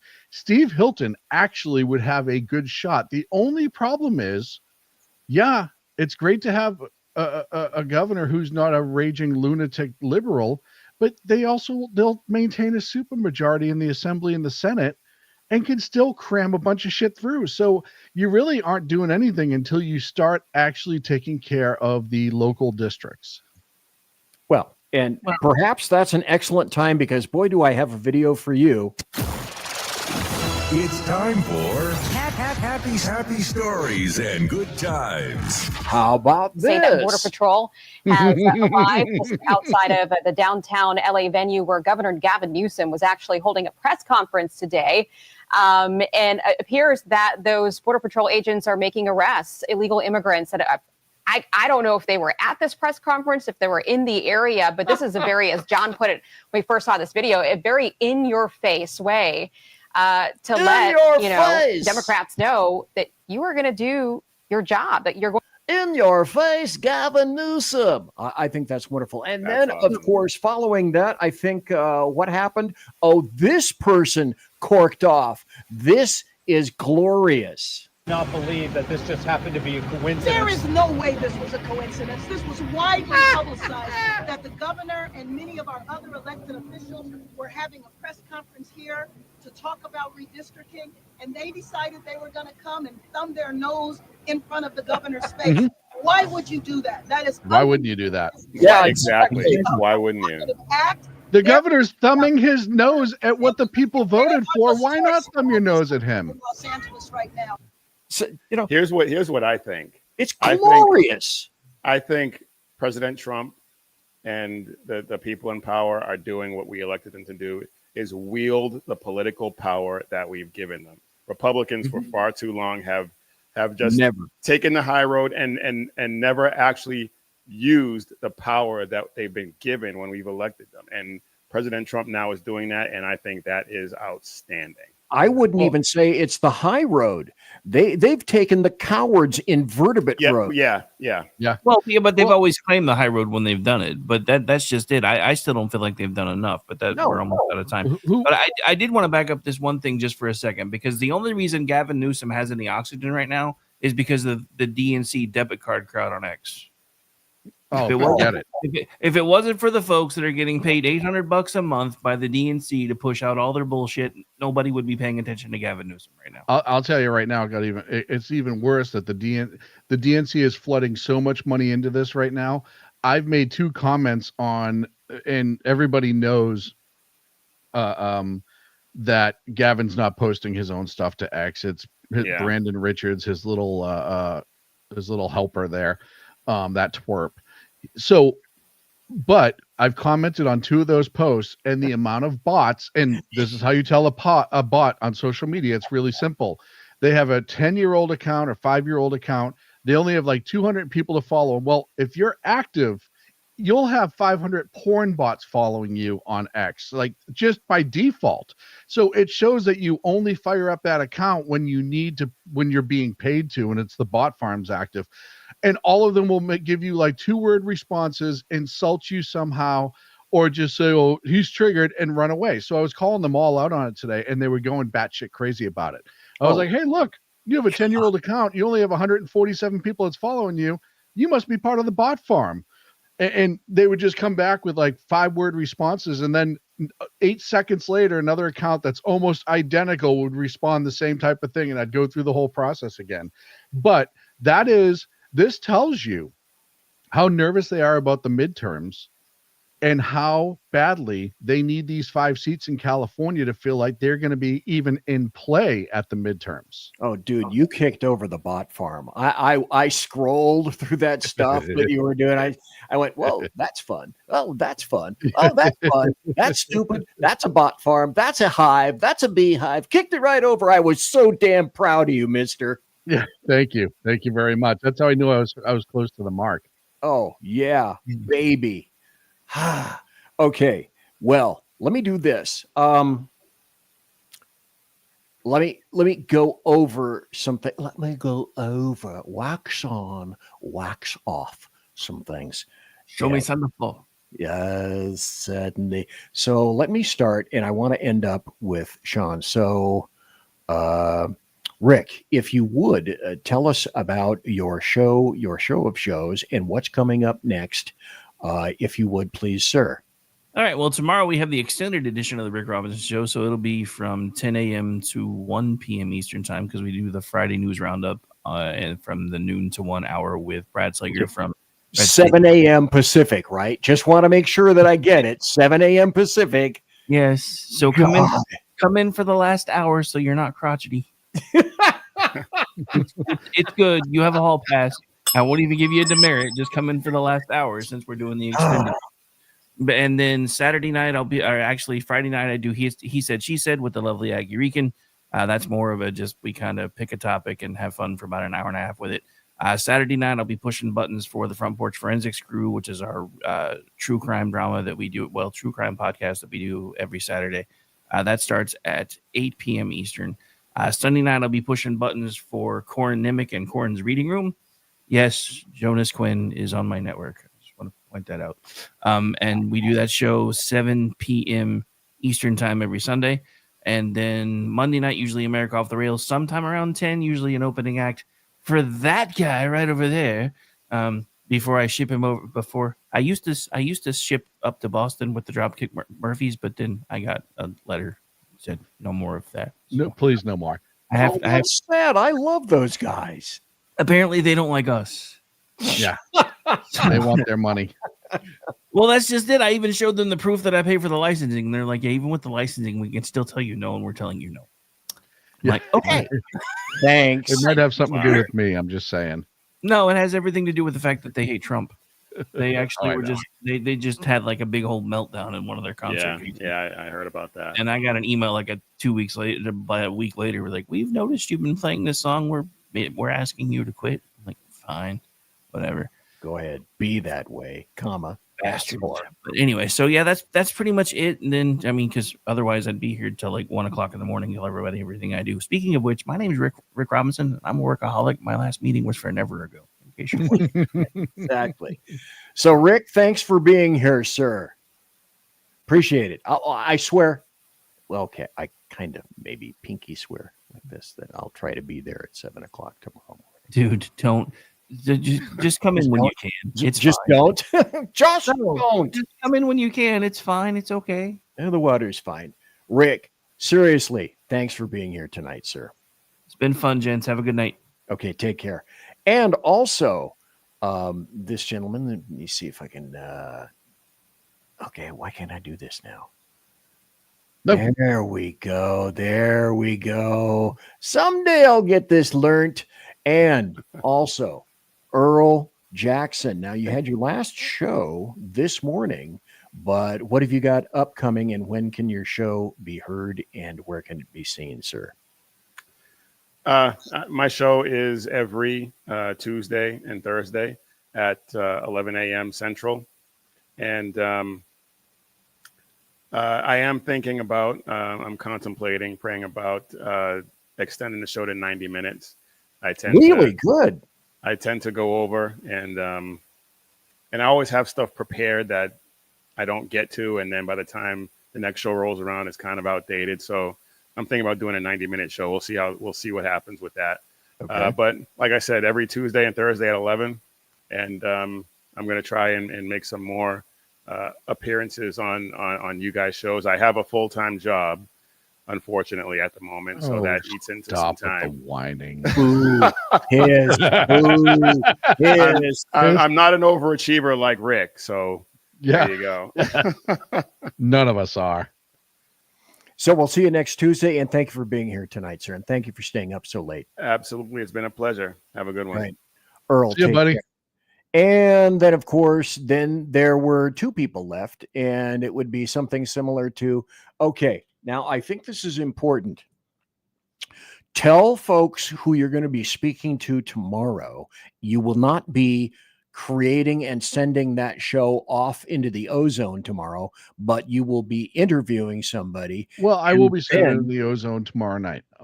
Okay. So I'm going to do, and I'll play it on my show Monday night too, but I think this interview, it's Anna Giaratelli. She's a reporter for the Washington Examiner. She's their Homeland Security reporter.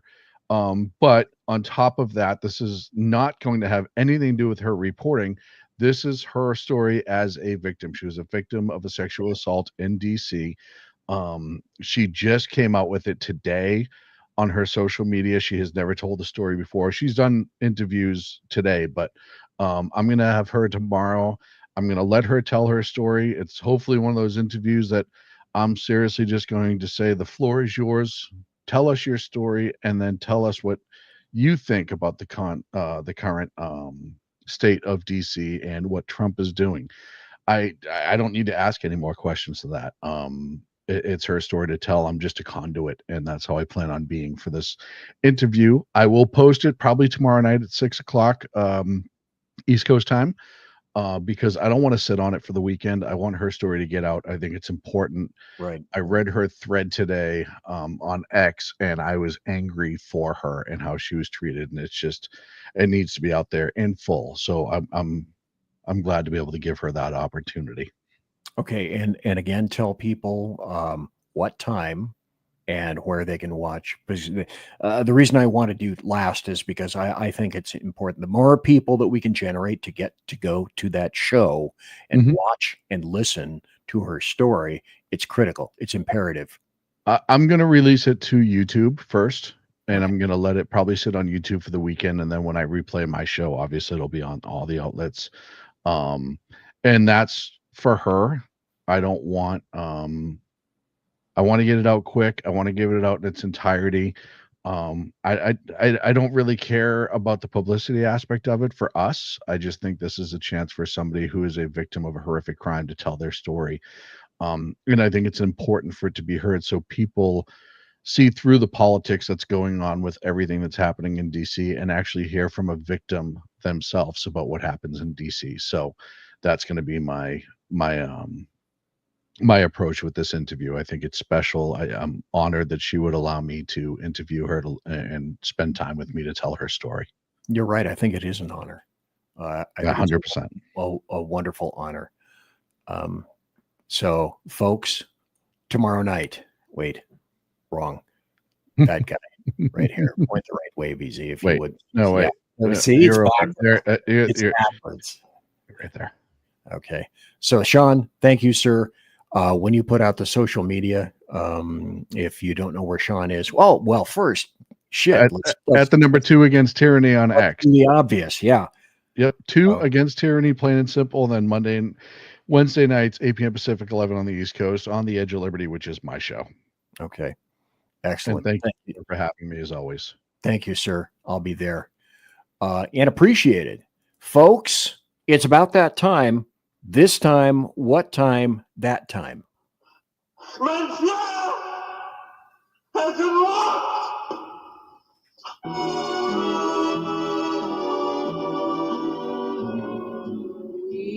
So, ladies and gentlemen, boys and girls, children of all ages, thanks for listening to BZ's Berserk Bobcat Saloon radio show, live and direct right here on the SHR Media Network. It was a pleasure to be able to come to you. I don't know, some people don't like getting a bunch of people together. I do.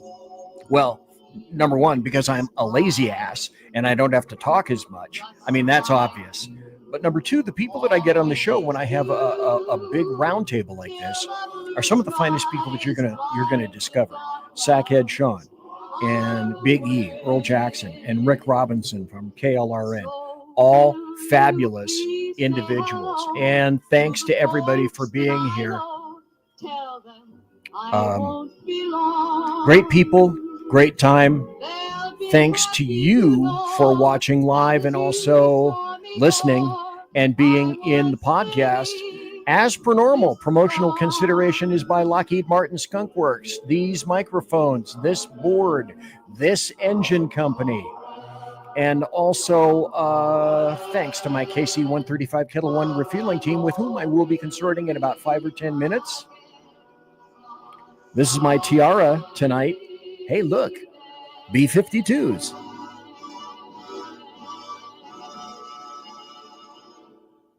Everybody quiet down now and get some sleep. Good night, everybody. Good night, Mama. Good night, Ben. Good night, everyone. Good night, Mama. Good night, Daddy. Good night, children. Good night, Daddy. Good night, Elizabeth. Good night, John Boy. Good night, Jim Bob. Good night, Jim Bob. Good night, Jim Bob. What's going on? I was asleep. What's everybody doing? Good night, Good night, Jim Bob.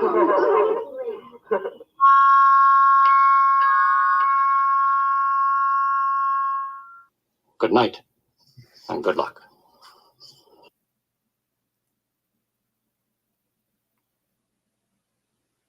But wait, isn't a BZ show kind of like a Marvel movie? Shouldn't you wait a moment or two before you get up? Because sometimes you miss the last scene. Seems to me that I need to clear the comments baffles. And that's what I'm going to do. I think that's going to be a great show tomorrow that Sean is going to have. And Bring the ringmaster is a kick-ass game. I'm not sure I know what that game is. Phantom gets to go to sleep. Whiskey Dale, good night, John Boy. Good night, Ed. Good night from Phantom. Get out of my head. Never. And of course, Sean says, last comment. Everyone. Oh, wait. Cosmic Bard just came in with this. So, wait. No, I'm the last comment. Mission ready men. Nope. Sean says, last comment again. Is it a comment war? It appears, folks, we appear to have a comment war in progress right now. Who will be last? Stop. Mission ready, men. Oh, I win. Last comment. Me.